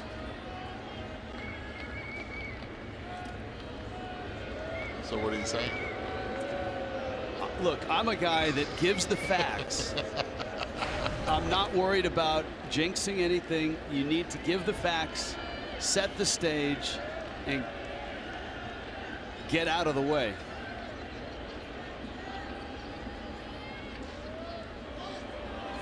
Runner goes, good jump, and he's in there. I like that. I really do. If you're thinking Phillies early on in the game, Yelich did not go until Stanton had 2 strikes. Watch how slow Hellickson is to the plate. Get the jump, get in scoring position, and now go after the big man. If you want to walk him, fine, but there are no outs. You can't do that. Now it's up to Giancarlo to get a good pitch to hit and not fall for the breaking balls out of the zone.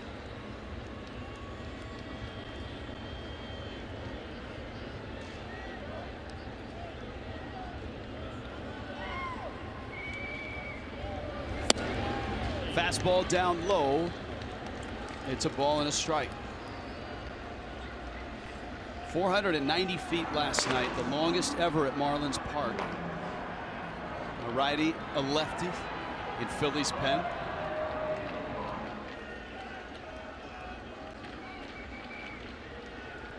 Certainly the longest home run this season.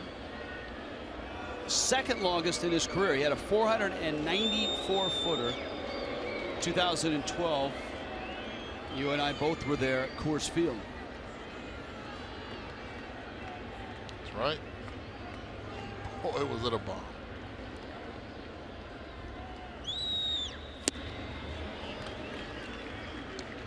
See, this 2-1 pitch all night, Hellickson has gone to the changeup. It's something that Giancarlo's been watching. It could pay dividends. Yelich, a single and a stolen base. Phillies pen is ready. Stanton, a bouncer to short. Galvis gets the out. Good job by Carlos Ruiz and Hellickson to go back to the fastball after going to the tendency of throwing that changeup on 2-1. They went after him. Now Bohr saw the lefty in the bullpen. He's ready. Bohr took a fastball middle out and hit it out to left field.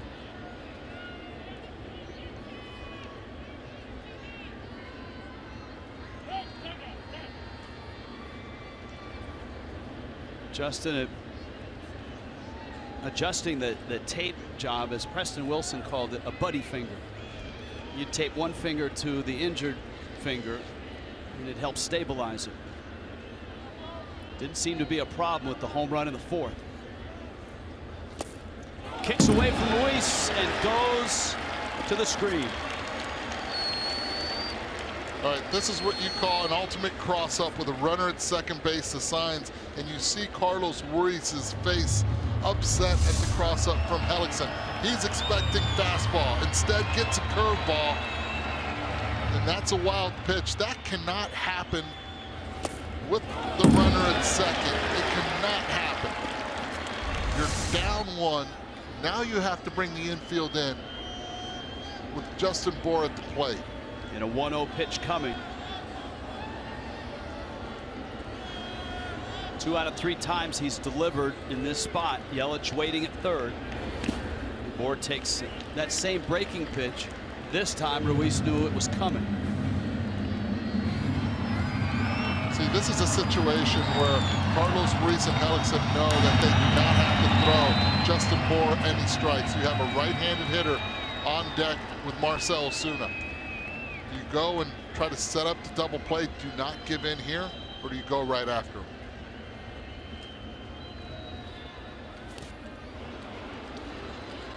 He chases on a 2-0 breaking ball in the dirt.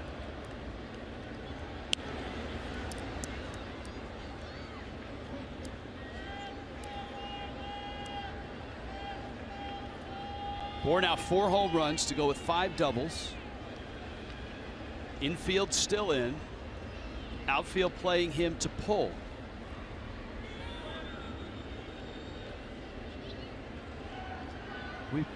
You know, it would be smart of us to save every single shift we've seen against Justin Bohr. And at the end of the year, just throw them all up there. Because I suspect by the time we get to September, you'll be able to fill a virtual field with fielders. Infields have been shifted over, some have been straight up, outfields have been shifted over, some have shaded into that gap in left center. I just think it says a lot of the way they're going to pitch them. They haven't pitched them in, they pitched them away. And he got a breaking ball out, and Bohr pulled the trigger. Now it's 3-2. Does he see a fastball? No. But then again, Carlos Ruiz behind the plate. We saw what he did with Giancarlo Stanton. They've been feeding Bohr a lot of off-speed pitches this at-bat. Don't be surprised if he tries to go in. Infield still in. Yelich 90 feet away. Changeup down low. Nice take by Bohr. And now that puts Marcell Ozuna in the hot seat.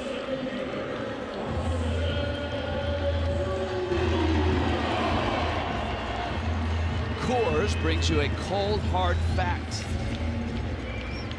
Marlin home runs this season, when hitting 2 or more, 7-1. The Marlins have hit 2 tonight. Ozuna has homered.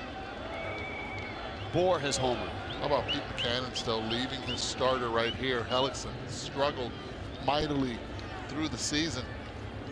Been very inconsistent, but he's staying with him with 102 pitches. He's looking for a ground ball. Ozuna takes a fastball in.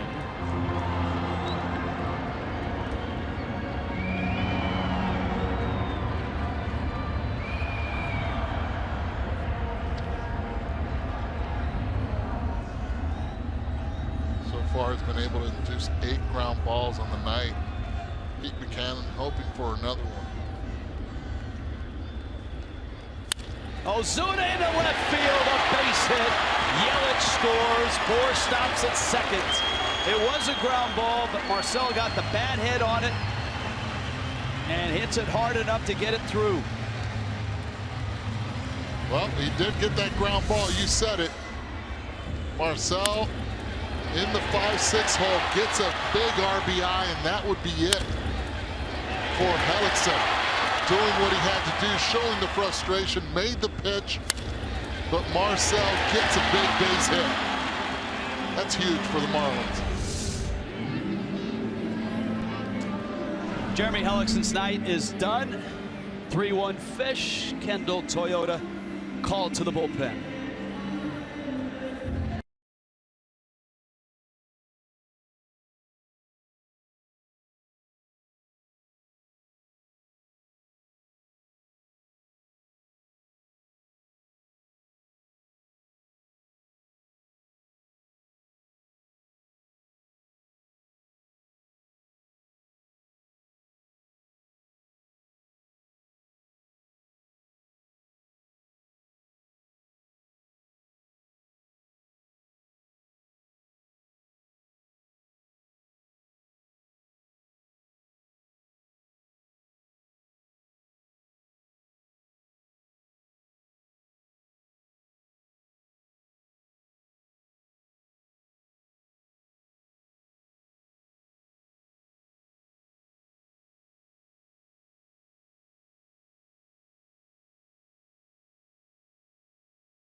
Chrysler is a presenting sponsor of Miami Marlins baseball.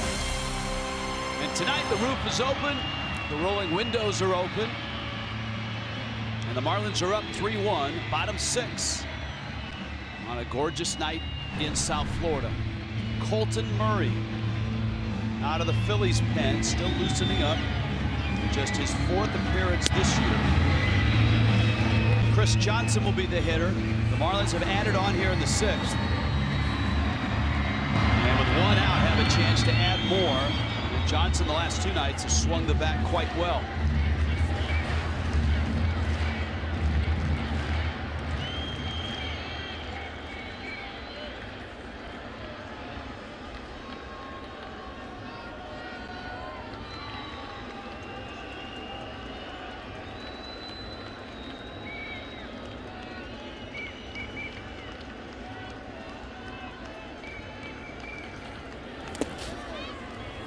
Murray misses outside. Out of Overland Park, Kansas is Murray. Bohr at second. Big walk by Bohr to bring Ozuna up. Ozuna delivered an RBI single. Yelich singled and stole second to open up the inning.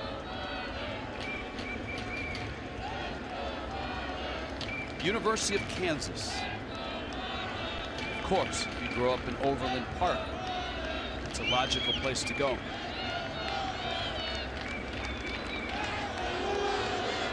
I can guarantee you one thing: Justin Bohr is not going to steal third base. You better be a 199 to the plate time-wise. And if he tries, I don't think he's sliding head first with that finger.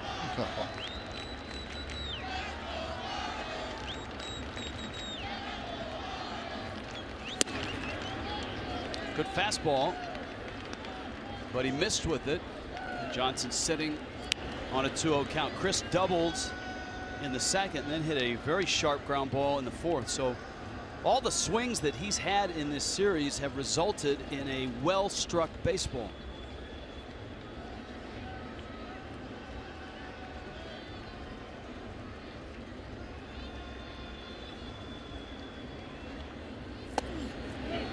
Check swing, and Bob Davidson says swing. How about that one with the off-speed pitch after not being able to throw the fastball for strikes the first two pitches. Threw the little slider.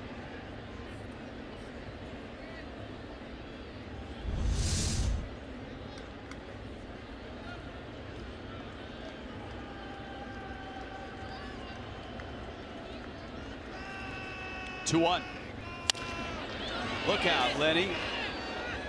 Boy, Coop, way to move. John, 2-2 are highly decorated third base cameraman. There he is. What college shirt do you have on today? Oh, the Blue Jays. There we go. We have a Creighton Blue Jay in uniform tonight. That would be Darren Ruff. Not in the lineup, though, for the Phillies. 2-2. Johnson to right field. It's a liner, and it's right at Borges. Goodness. Oh, you should see CJ's reaction also. Oh, down the line. He hits it hard once again, goes the other way with it. Watch this right here. Are you kidding me? Keep swinging it. Keep making contact. Eventually, they'll get there. So a line drive out. Here's Mathis now.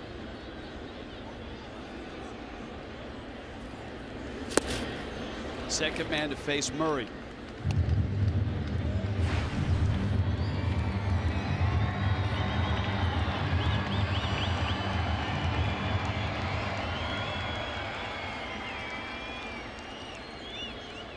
Five and a third innings for Jeremy Hellickson. Meanwhile, Tom Kohler watching this. He's on deck. Mathis pops it, backing out of play.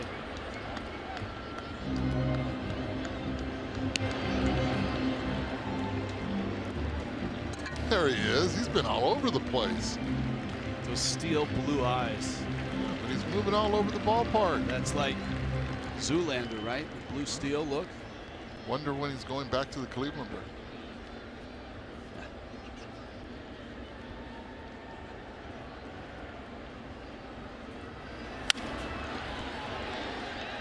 Roll out short. Galvis to first.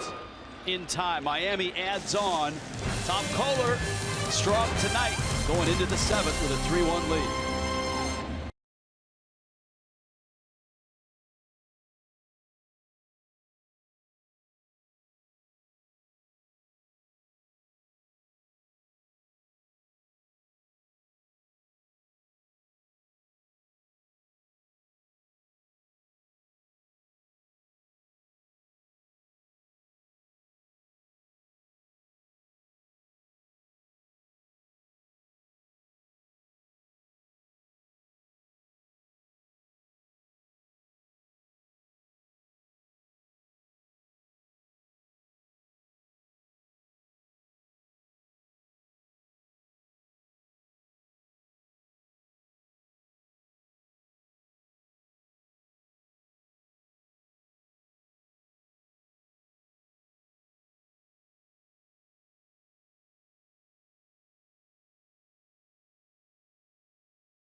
about an all-star flashback?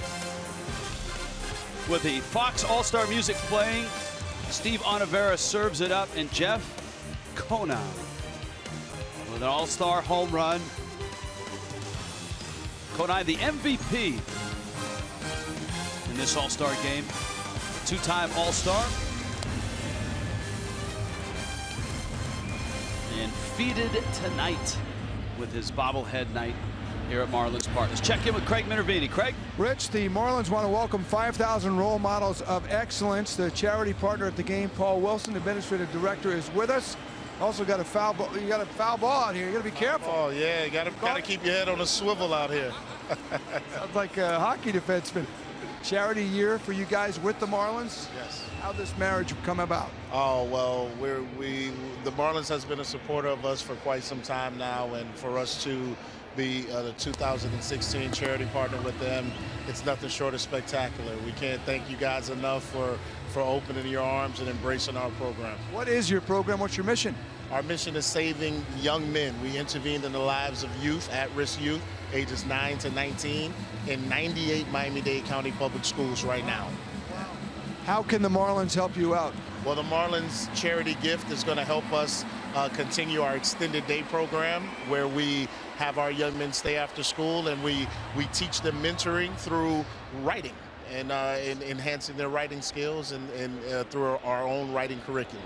And what a look. Look at the ties they've got. And you get your own fashion line out here. Yeah, we're trying. We're trying to salute the youth every opportunity we get. All right, here it is, the 5,000 role models of excellence, and they're a great project led by Paul Wilson and an outstanding staff here, guys. It's good to have you aboard with the Marlins this year. Thanks, Paul. Thank you for having us. We appreciate it.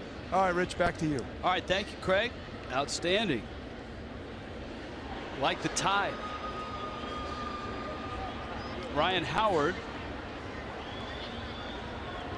and Tom Kohler, 1-1 pitch. Breaking ball for a strike, and it's 1-2. Kohler has punched out 8. He's walked 2.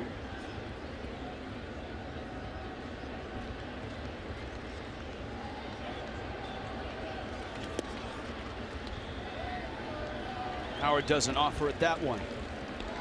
And importantly, Eduardo, we've got Kohler throwing here in the 7th. The Marlins bullpen, this run has been terrific for the Fish, make no doubt about it. They've won 11 of 12. They have a chance at 12 of 13. But they've been tight games, and the bullpen has been used and has performed incredibly well. Brian Morris is up in Miami's pen.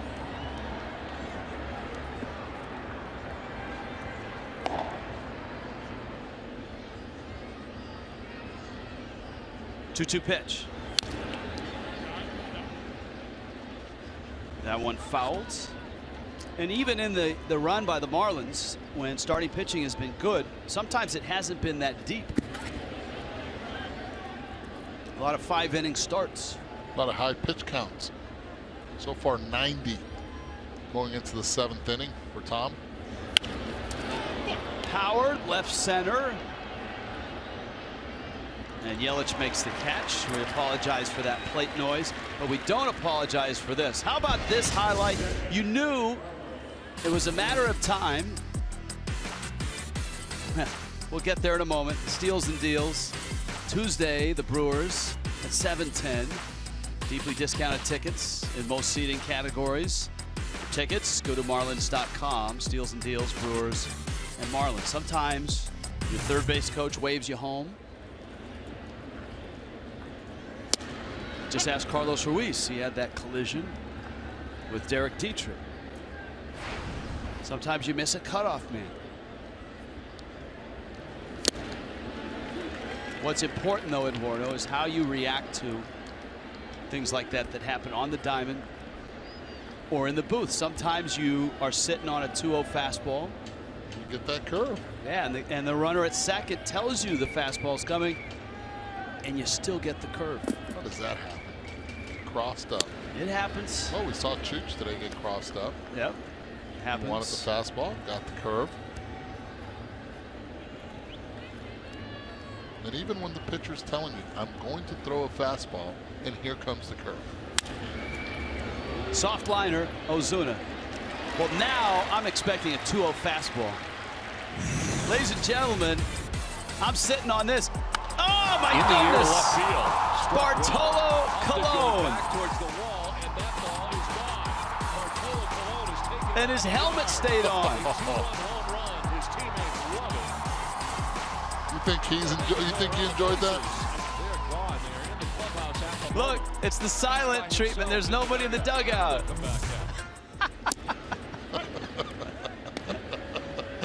Look at there's a line of guys behind. How awesome was that? That's unbelievable.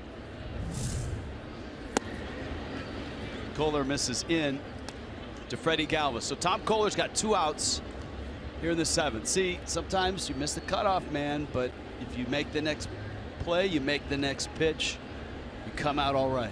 Chin up, chin up.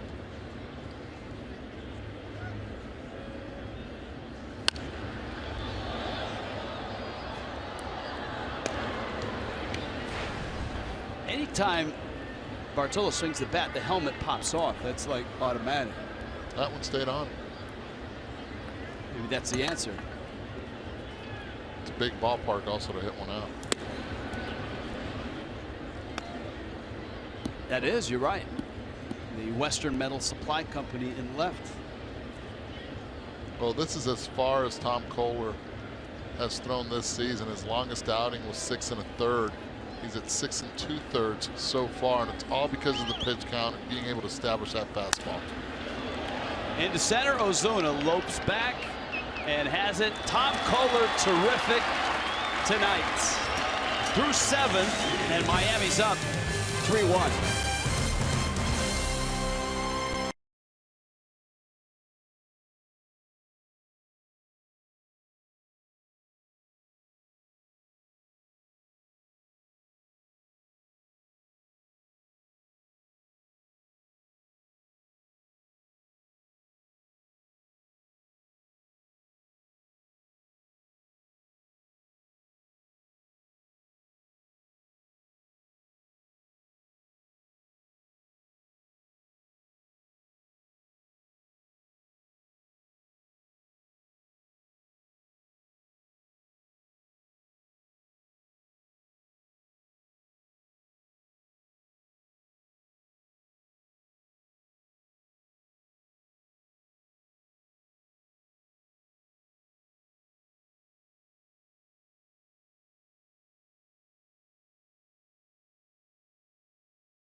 Kohler knocked around in his last start in Milwaukee, but tonight on it from the very start.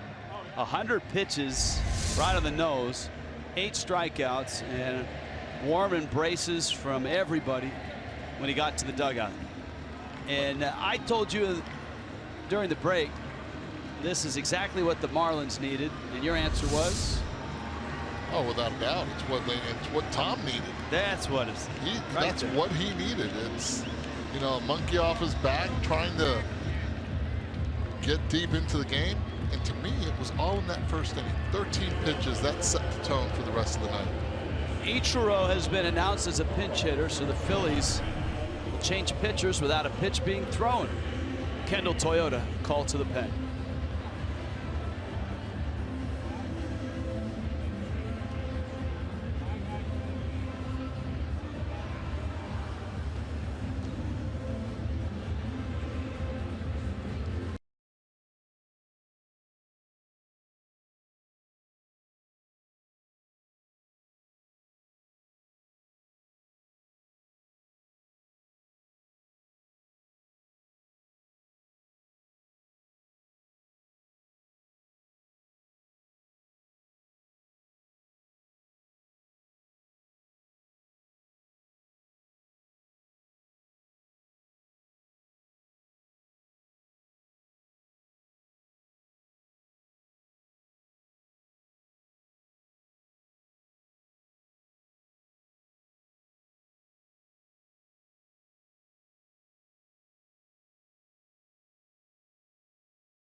has been everywhere tonight around Marlins Park, on the concourse right now, and hopefully no one steps on him.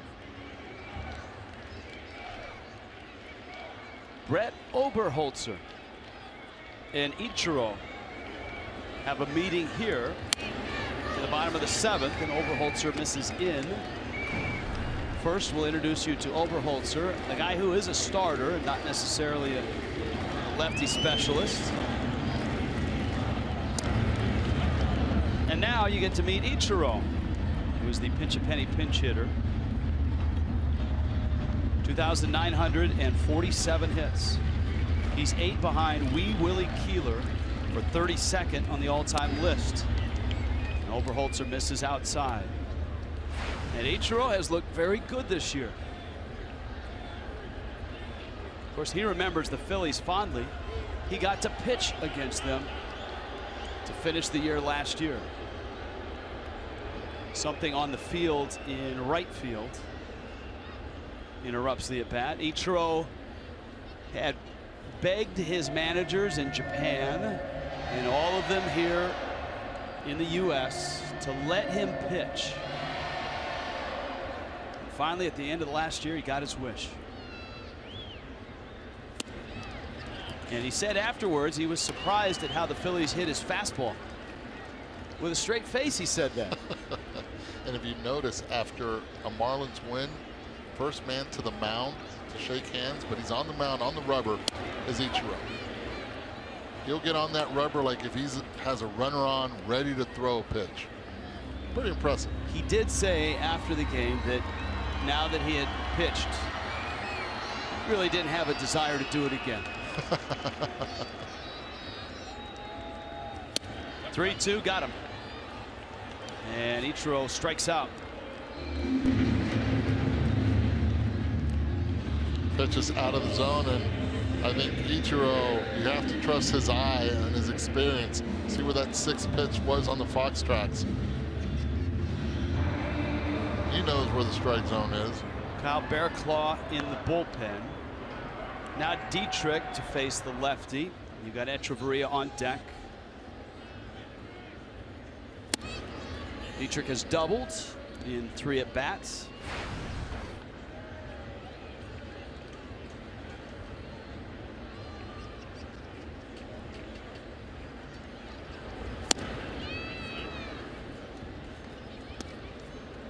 Two and 0. 2 more home runs for Miami tonight.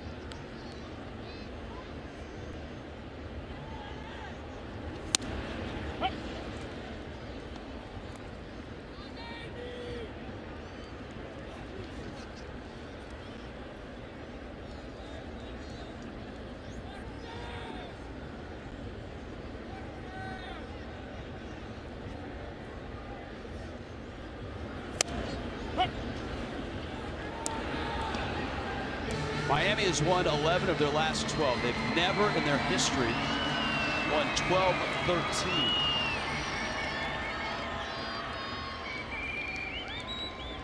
But a chance, obviously, to do it tonight.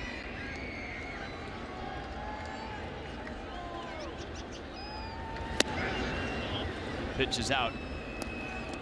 And this being the 13th game of this run that started with the win in San Francisco, the Marlins have hit 21 homers in those 13 games, including the 2 tonight, Bohr and Ozuna. Swing and a miss. Dietrich. Ruiz picks it out, throws him out. And Oberholzer gets Ichiro and Dietrich. Here comes Echeverria. It's a nice job right here, right? Oberholzer being able to get 2 lefties out. This is not a position where he's been used to coming up as a starter. Had him in Houston. Big transition for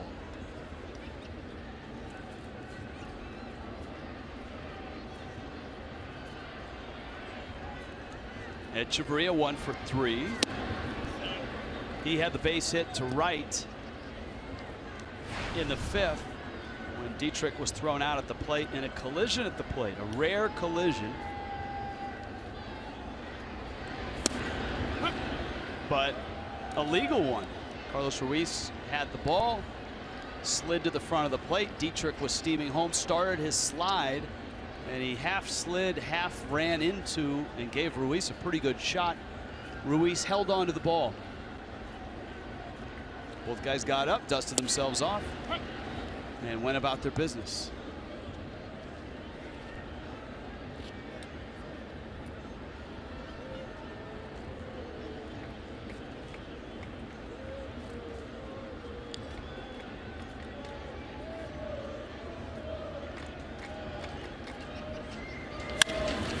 That's a solid line drive base hit.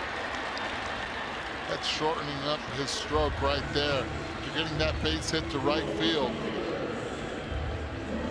Watch the contact and keep your eye on his bat.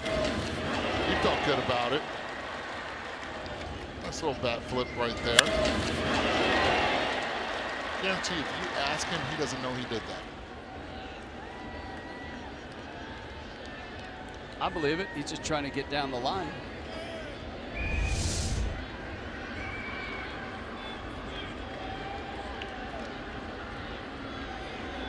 Well, we saw the Bautista bat flip, and that came after the Odubel Herrera bat flip on the foul ball. Herrera's was not as epic as Bautista's.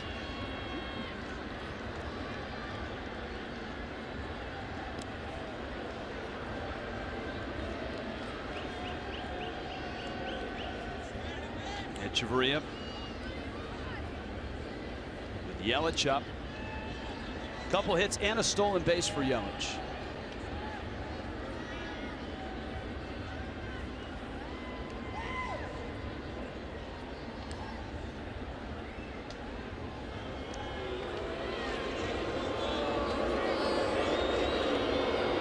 Well, the Phillies have shown that they like throwing to bases, and here we see Oberholzer giving them different moves every time.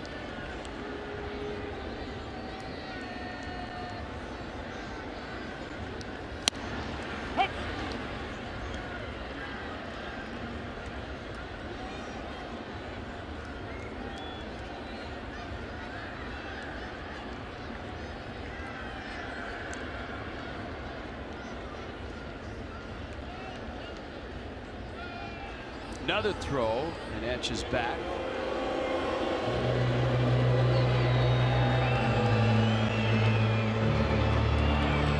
She would like to see some action here. She'd like to see Echeverria run or Oberholzer throw the pitch to Yelich. Yelich, oh, terrific play. Galvis straightens up, throws him out. Freddie Galvis can sure pick it out at short. Marlins leave a runner, 7 innings in. Miami at home and up 3-1.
Rich Waltz, Eduardo Perez, Craig Minervini, John Solsa, our producer, Christian Roberts, our highly decorated director, Jeff Conine, director of Bobbles, Carl Pavano will be with us, filling in for Jeff Conine on Marlins Live. Chris Johnson's got some seeds, and now he's got a first baseman's glove. He moves across the diamond. Derek Dietrich is now at third base, and Miguel Rojas is at second base. Marlins very flexible defensively, and they get a little bit better with Rojas coming in the game. And here's Kyle Barraclough. His numbers indicate how good he's been. I think the biggest key is that first pitch. We've seen it there. Great velocity, good off-speed stuff, but you have to be able to get ahead, and he's been able to do that.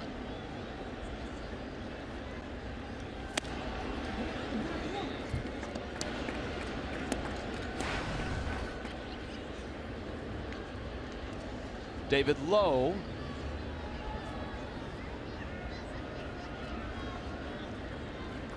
Pitcher spot due up next for the Phils. And then Borges in the 9 spot. Lowe's double and struck out. Andres Blanco on deck.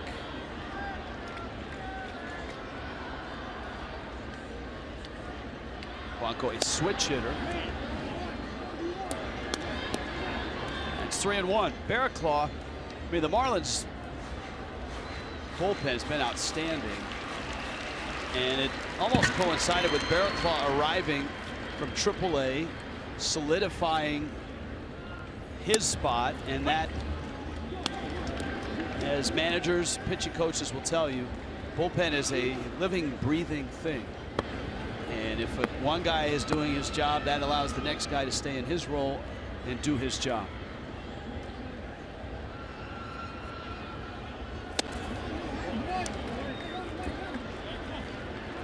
And Lowe walks, leadoff walk. Here's the last 12 games. National League ranks, ERA, saves, strikeouts, walks, and opponent's average. And importantly tonight, and it's all thanks to Tom Kohler, the bullpen arrives in the 8th inning, not in the 6th. Reed Cornelius, Marlins bullpen coach, deserves a lot of credit for the job that he does.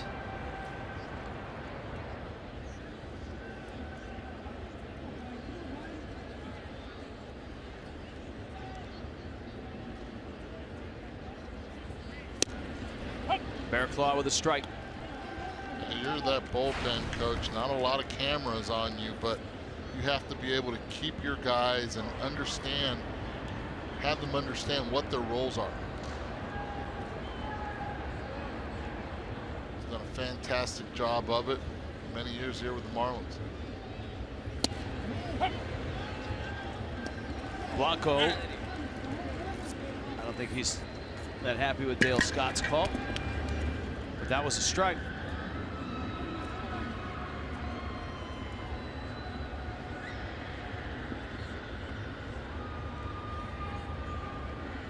Blanco out of Venezuela, a 31-year-old veteran of the big leagues.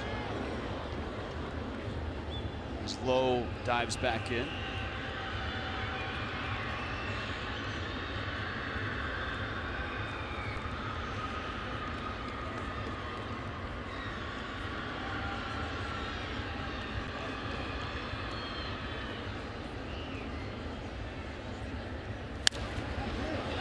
Fouls it back and out of play. So we saw the home run by Bartolo Colon of the Mets. Bartolo didn't flip his bat, so to speak. He actually carried it with him down to first base. And the Mets lead San Diego 4-3, top 4.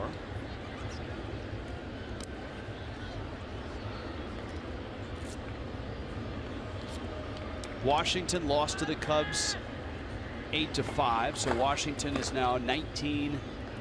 I told you the Cubs have best start since in the National League since the '77 Dodgers, 23-6, and their best start since 1907. But if you're the Marlins, you're looking at the standings in the East. Nationals have lost. The Mets game is in the top of the 4th. Marlins can improve to 17-12 here. And it would bring them to an even 500 at home, which, remember, on that road trip, that home record kept popping up. Right, but that's one stat I wasn't concerned with. I know that the Marlins have always played well at home, but most importantly is you have to win on the road, and the home will take care of itself. And having that confidence of what they did out west, and then taking it to Milwaukee, and then coming back home, they've been able to have that carryover effect.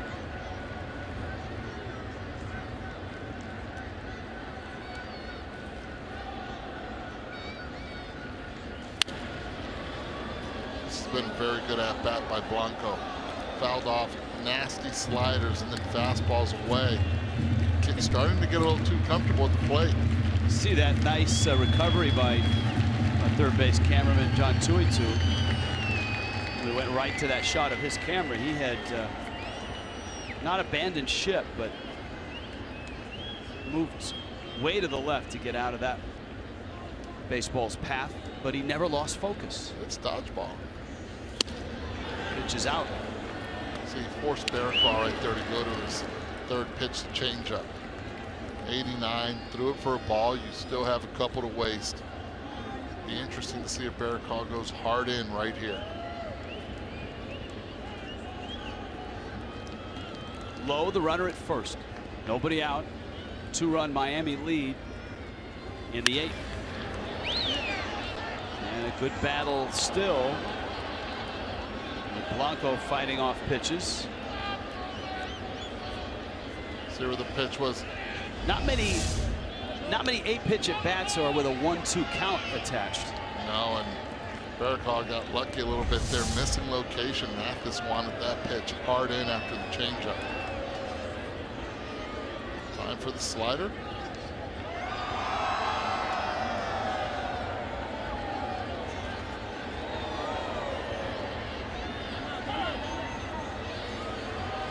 Time called.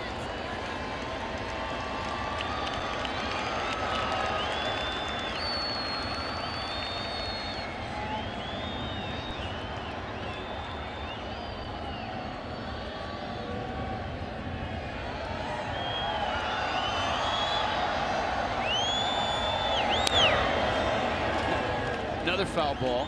This is a great at-bat as a pinch hit at-bat. Be able to come in and just keep fouling stuff off. Now you're starting to talk to yourself if you're the pitcher, if you're the hitter, even if you're the catcher. What do I throw next? That's what this talk is all about. Workload for Barraclough, 14 pitches in last night's ball game. And he had big pitch counts on Tuesday and Wednesday. He actually had Thursday off. Now, it's not like he doesn't have to come to work when you have a day off. Right. You still come and get your work in. But in terms of pitching in a game, relievers are told, hey, you're going to have that night off. Most of the time that happens unless there's an emergency.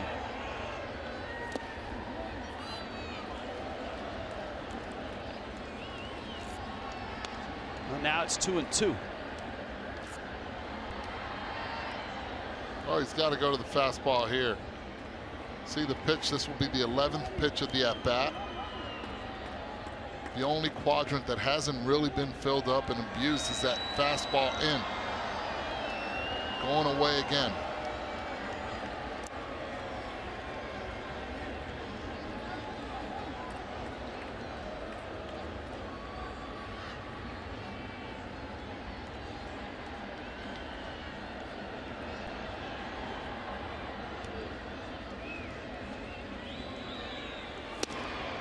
And now the count is run full at 3-2.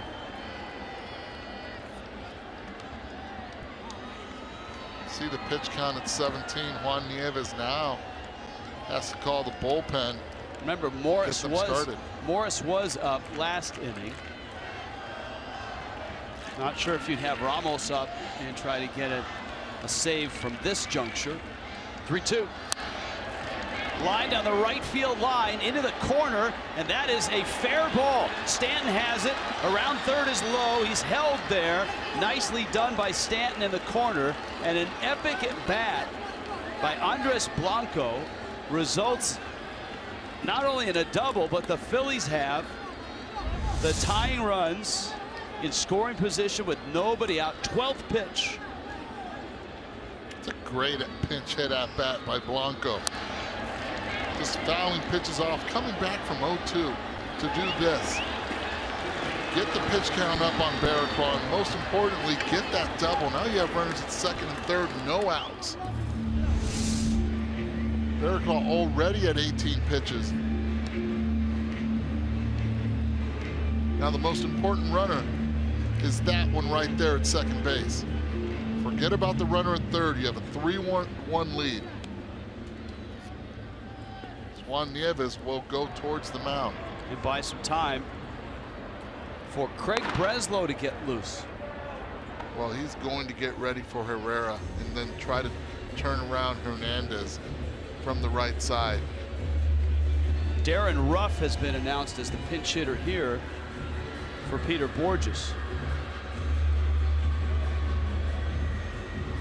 And the complexion of this game, I don't want to say it changed in a moment because that was a 12-pitch at bat. But over the course of those 12 pitches, Blanco got more and more comfortable. Finally hit a ball off his shoe tops for a double.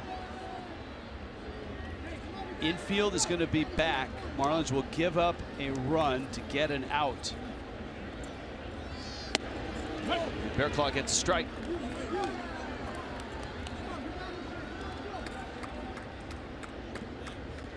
Different look for Barraclough. First righty he gets to face tonight.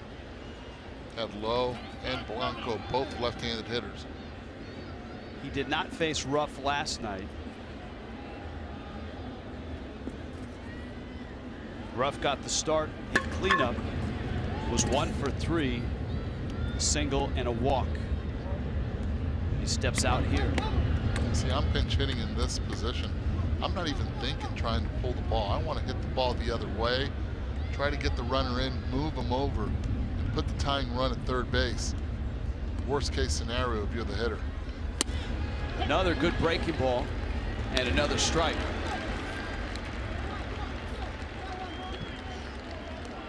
Easier said than done. Now Barraclough will bear down, try to get that strikeout.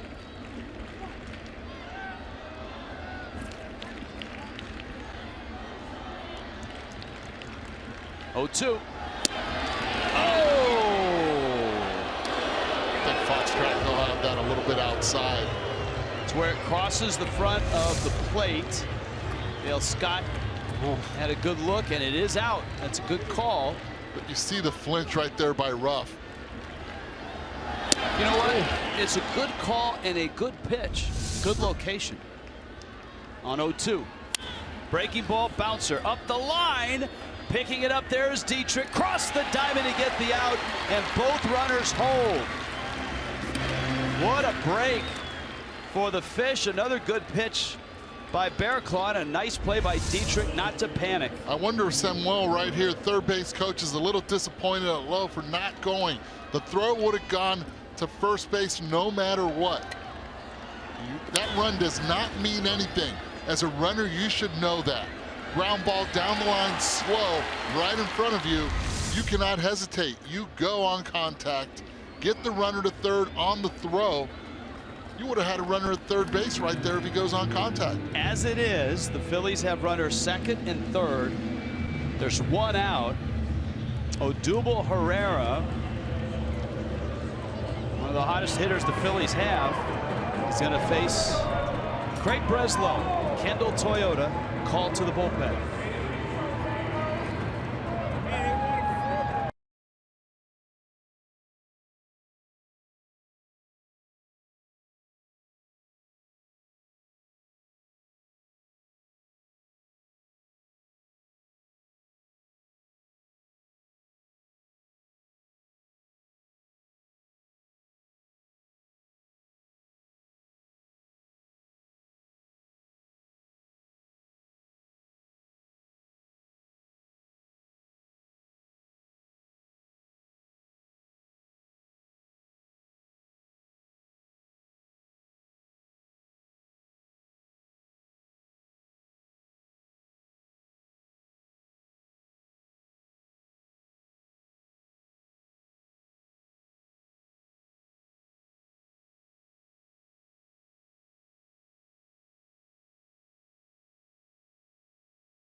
For the ball game, Carl Pavano talked about the bullpen, and the point he made was, look, they're all one unit, and sooner or later throughout the year someone's going to have to pick someone else up, and that's all part of being a good bullpen. Well, here's a good example. Craig Breslow is in, and he's trying to pick up Kyle Bearclaw, who left with runners at second and third and one out. Miami has a 2-run lead. And Breslow is trying to keep these inherited runners from scoring. He's got a tall order. Odubel Herrera, leadoff hitter for the Phillies, had 3 hits last night. Bearclaw's not happy, but hopeful that Breslow can pick him up.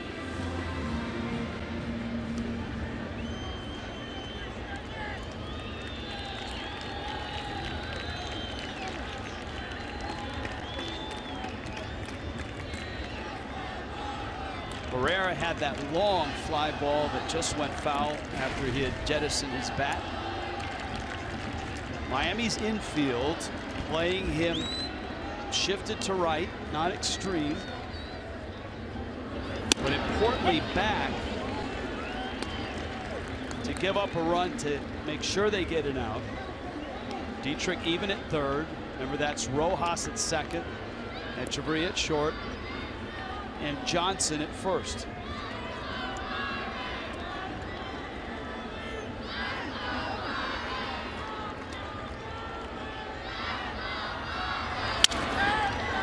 Little flare that's going to be foul. And the count's 0-2. Breslow's out in front. Really good pitch by Breslow.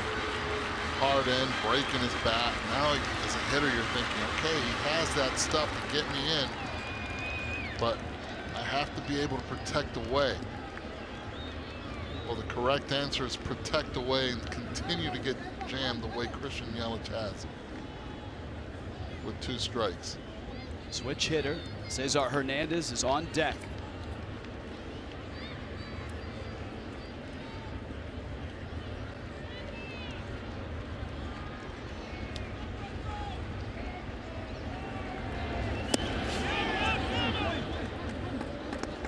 Of course, Mathis has to be careful that nothing gets by him here.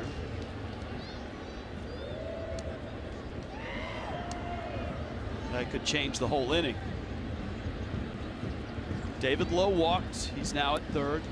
Andres Blanco, a pinch hit double on a 12-pitch at bat.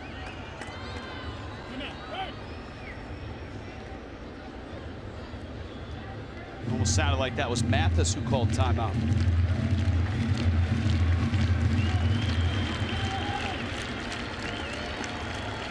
Look how shallow Christian Yelich is in left field.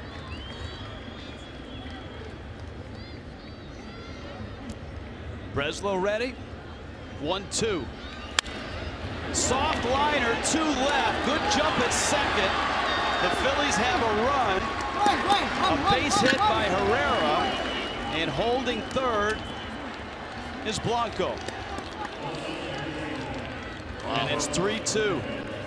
Herrera capitalizing on a really tough pitch to hit. Out of the zone, way out of the zone. And he is protecting. He's shown us yesterday and again today he can catch up to pitches like that away. Slaps it in, and Christian Yelich playing the shallow left field is able to keep Blanco at third base.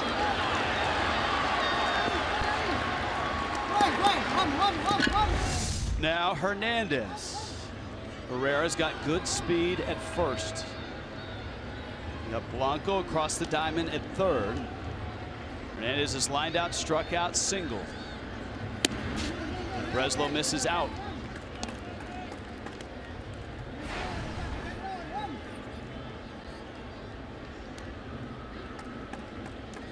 Well, this should be the last hitter Breslow faces with Franco on deck.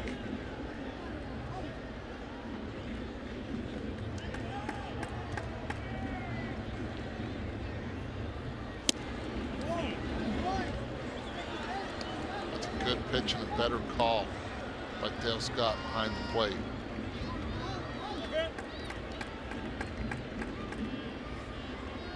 Just out.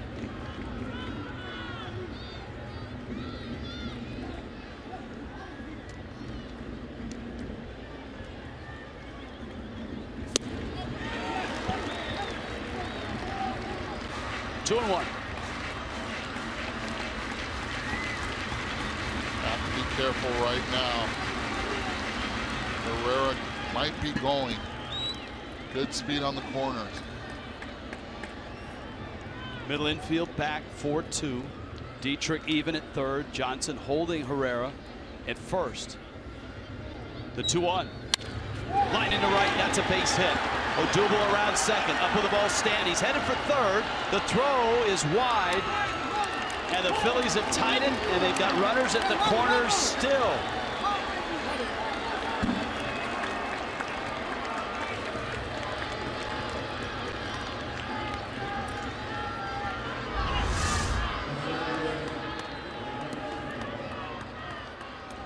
Well, after getting fooled on that changeup, 2-0 changeup, he's staying back. Hits the ball nicely to right field. Now you got runners trading places again in the corners. Watch Herrera not hesitating at all, challenging Giancarlo Stanton's arm. Don Mattingly going to make a double switch. Going to go to that bullpen. Kendall Toyota called to the pen. It's 3-3 now.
Tomorrow's starters, remember, it's a 110 game. Aaron Nola, one of the top prospects for the Phils. Justin Nicolino for the Fish. Nicolino is 2-0.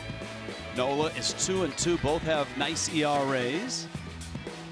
Nola's been in the rotation from the get-go. Nicolino hopped on board 2 starts ago. Well, the Marlins double switch involves Martin Prado coming in to play third base. And Brian Morris coming in to pitch. And the Marlins need Morris to get some outs. The Phillies have rallied here. A walk to start the 8th. That was Kyle Barraclough against David Lowe. A double by Blanco. Craig Breslow came in. Singles by Herrera and Hernandez.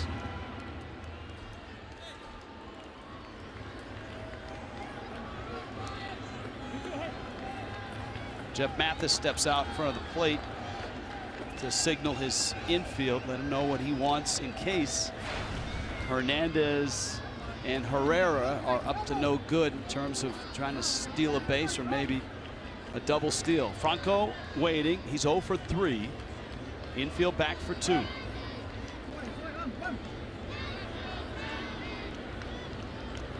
Everybody having a little trouble getting on the same page.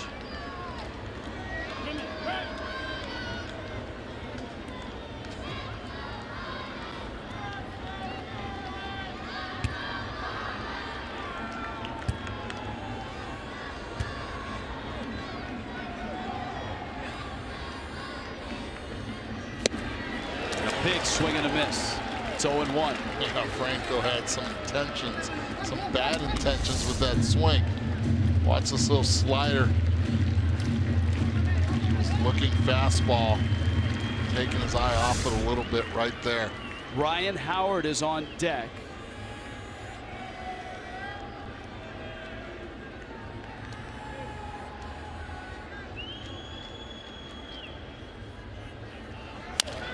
Bouncer third, fair ball, out there, turn, out there, dropped! Johnson dropped it! Oh my goodness! And the Phillies score the run.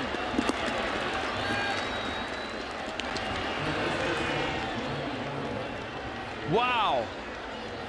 Martin Prado, the feed to Rojas, who threw a bullet. And here's a look. Well, Martin Prado right here did the right thing. He knows it's a slow runner.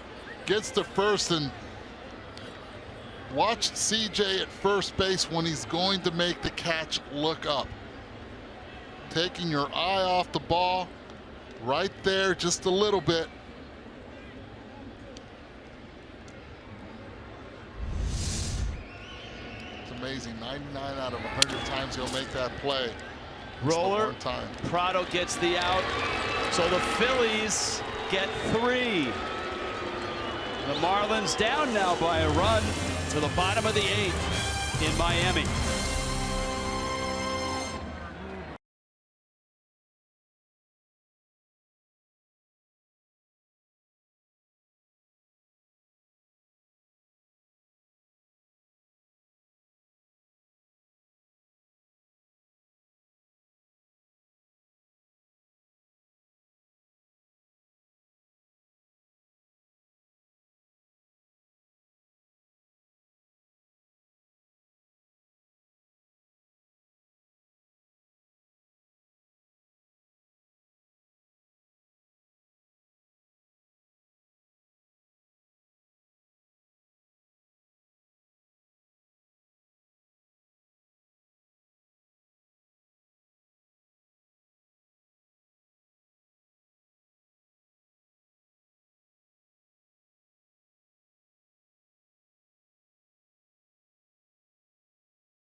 feels as bad as anybody. And remember, Johnson has not played a lot of first base. He's played it very well in his short stay here in Miami. And on that one, he'd like to have it back. Now, Stanton's up. Breaking ball is up. Changes. Andres Blanco, who had a key at bat in that inning. David Lowe is in right field. Darren Ruff is in left. Stanton, left field, did not get it. He did not get it. Oh, man. Off the bat, you thought, and then once it got up in the air, it just kind of died up there. Hit it right off the end of the bat. The one time I said I'm not looking at the monitor, I'm looking down. Slider. The crowd thought, I thought, broke the bat on him. He did, and that's the first out.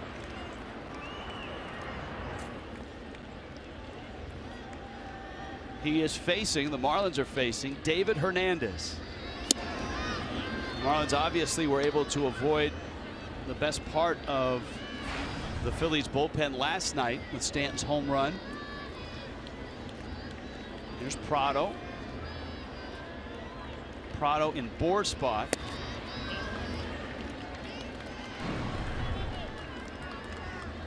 If you are scoring and you're wondering where Miguel Rojas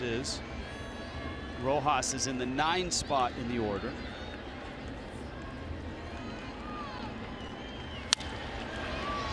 Down the right field line. That one's out of play. The pitcher, Brian Morris, is in the leadoff spot, in Dietrich's spot.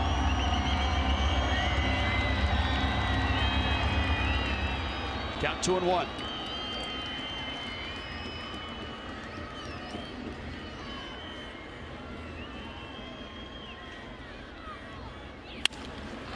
Bouncer. And Franco has it and gets the out. And there's 2 outs here in the 8th. Here comes Marcell Ozuna.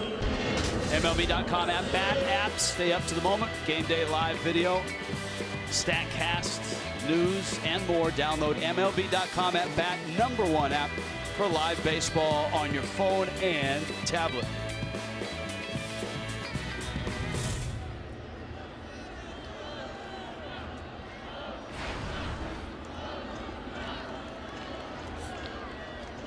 Ozuna's home run was to straightaway center. Drove in a run with a single in the 6th. And it's up and in. David Hernandez.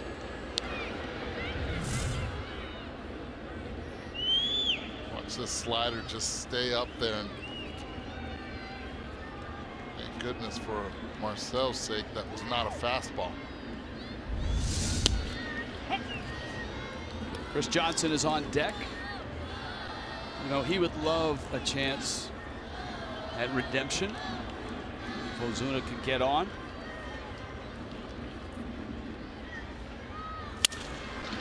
And Ozuna pulls it foul. Count 1-2. And is going to a slider a lot.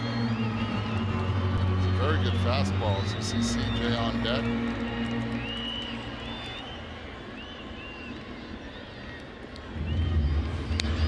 Back end of the bullpen, Hernandez included in that, and Hector Neris, who we saw last night. Those 2 guys are 1st and 2nd among all National League relievers in strikeouts this season. Hernandez has punched out 23. Neris, with that split, has struck out 27. That's going to stay fair. And out at first is Ozuna. So 1-2-3. David Hernandez out of the pen for the Phillies. And this game travels to the 9th. Philadelphia up a run.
hits for the Phillies, 3 runs, 9 hits for Miami. Top of the 9th inning. The game has changed dramatically. Marlins had a 3-1 lead going into the 8th.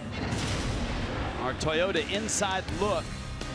Win percentage in 1-run games. The team leaders, the Phillies, have done a terrific job at this.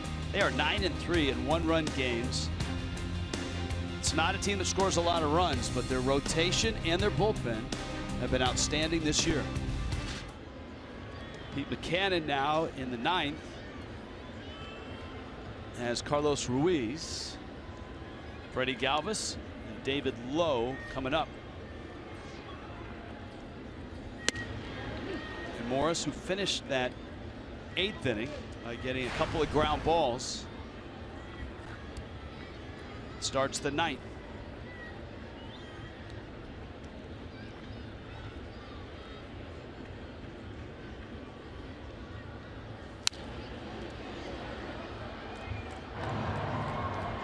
Genmar Gomez in the Phillies pen.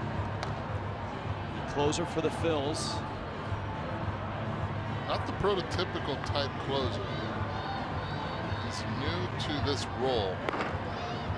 Miami will have 7, 8, 9 coming up. Ruiz lifts it in the air. Shallow right. Rojas out. Stanton in. Stanton makes the catch.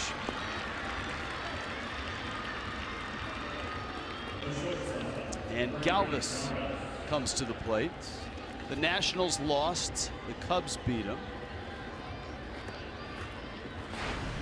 We were talking about the Mets because of that rare, I mean, really rare Bartolo Colon home run and trot.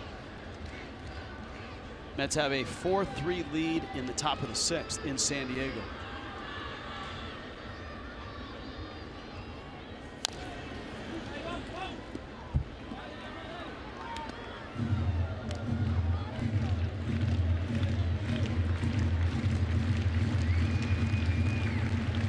And that was a 2-run homer.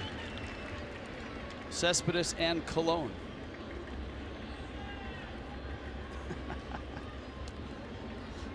That's funny.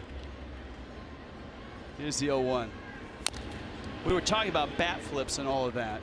And, you know, things that make people angry are long home run trots and epic bat flips. Colon did not flip the bat. He carried it down to first as if in disbelief of what he had done. Yes, he did. And he took 31 seconds to get around the bases. 31. But you know what? That's how fast he trots. So I don't think anybody would be upset with that. Well, you want to put it in perspective? Today, the Kentucky Derby winner, Nyquist, ran the final quarter mile in 25.7 seconds. Faster than Colon ran the bases. Both thoroughbreds. Both. Well, one's a Clydesdale, huh? Galvis with the count 1-2.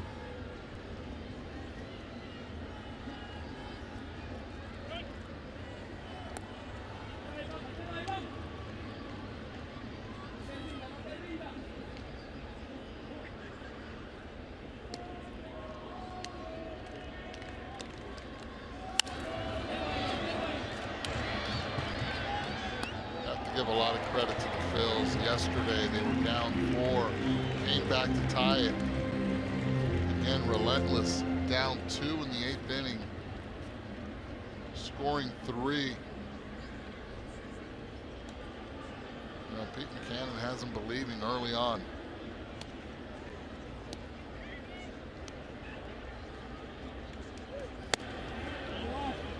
Breaking ball up. The Braves are at home, but trailing Arizona 3-2, top 9. Milwaukee is in Cincinnati. The Brewers are here on Monday night, 6-6 with the Reds bottom 9. 2-2. Got him. Swinging a pitch in the dirt.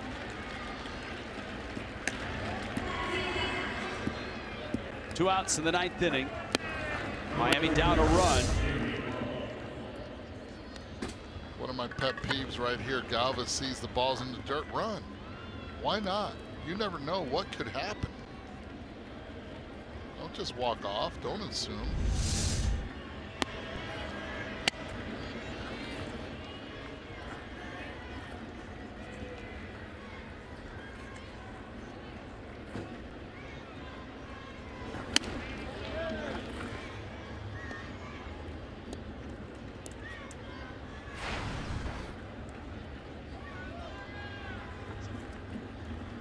David Lowe, he started the rally in the 8th with a walk.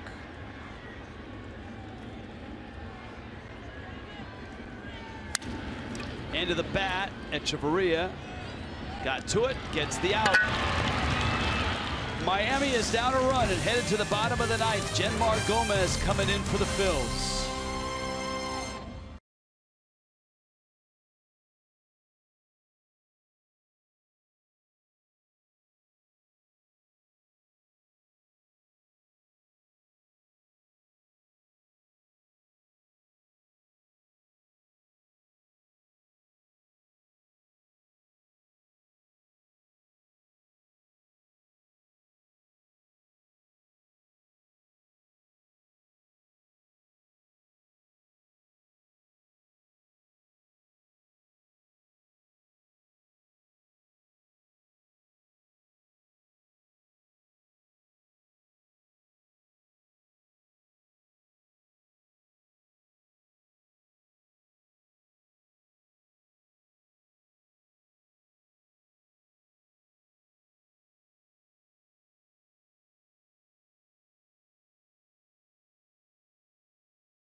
Florida is brought to you by Southwest Airlines. Transparency, low fares, nothing to hide.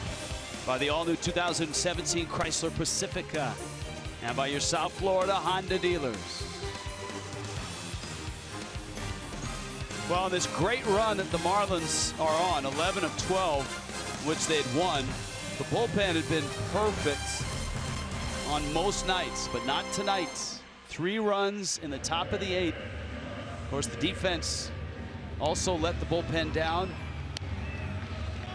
But as it is, the Marlins are down a run, and at the bottom of their order, and they're facing the new closer of the Phils, Genmar Gomez.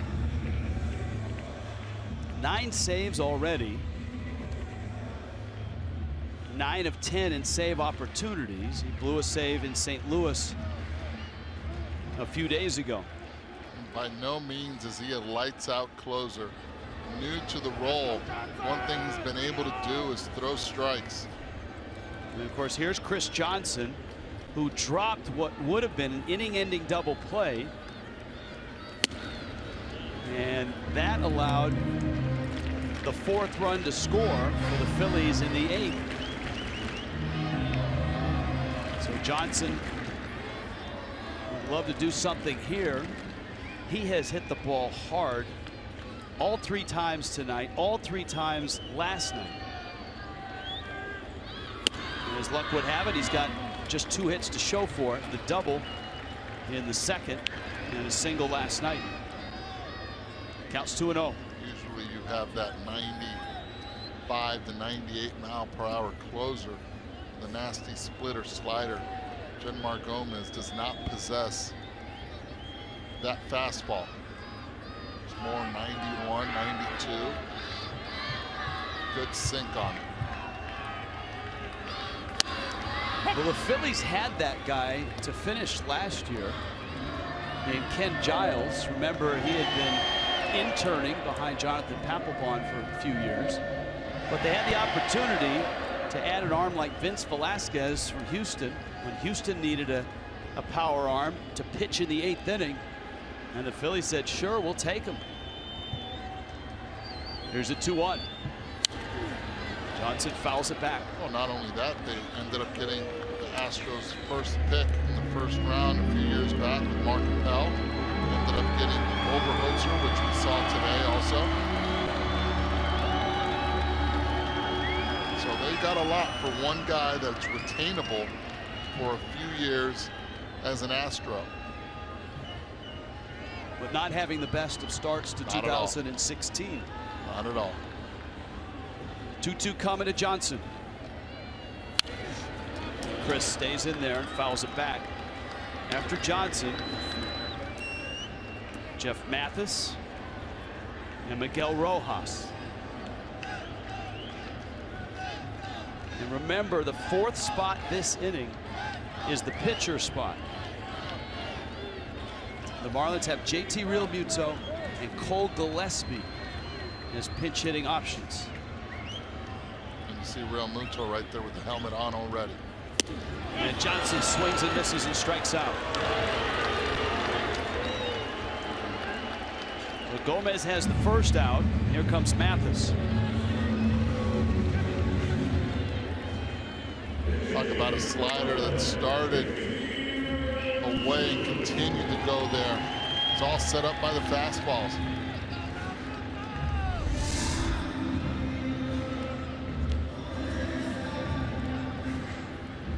And Realmuto is going to hit for Mathis.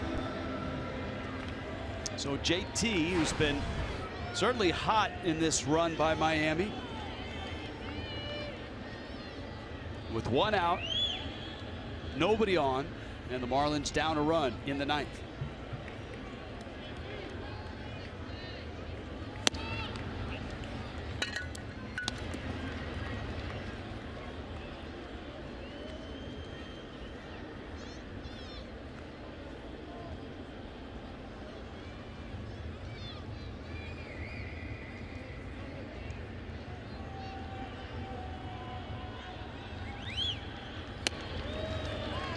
Misses up. How hot has Realmuto been? Well, he's hit 188 on the 23rd of April, and since then, 20 hits. It was right after that big, well, better said, that slight adjustment that's turned out big for JT. Moving up on the plate, that back foot is closer to the plate. Realmuto into center field, that's a base hit. And the Marlins have a start.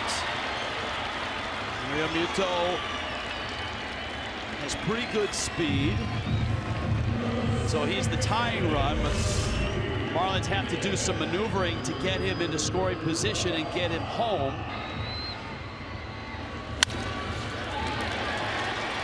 You got Rojas. Cole Gillespie is on deck.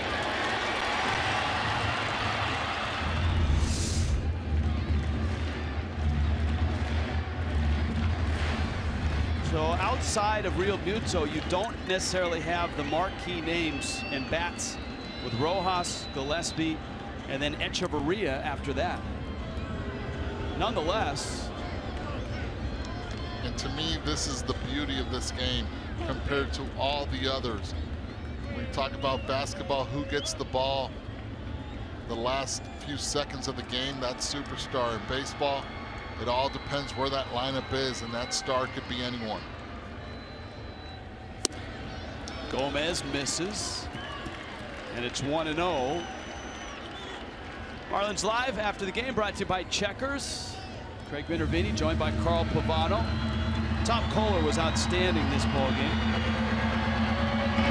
7 innings, 8 strikeouts, and a no-hitter in Jupiter.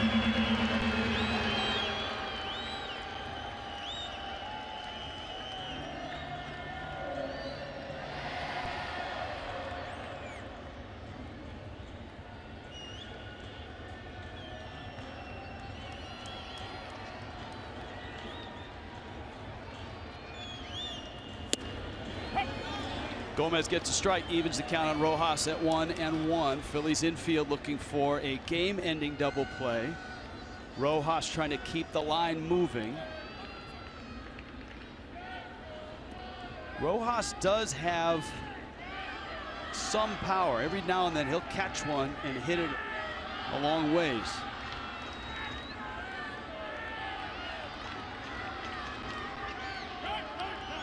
Time called.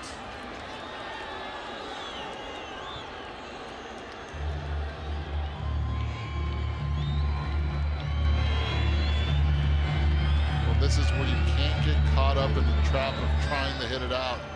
If it happens, it's because you're trying to hit that hard line drive. Try to hit it out, you usually end up swinging and missing or pulling off a pitch.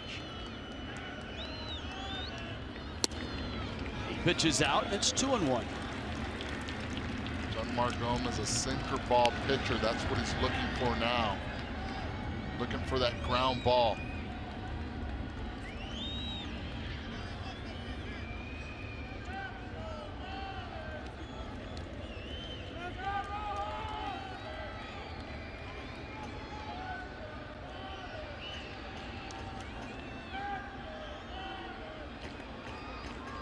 Real Muto at first, 2-1. Up the middle, might be 2. Galvis's turn, it is 2, and the Phillies win the ball game. And even this series at a game apiece.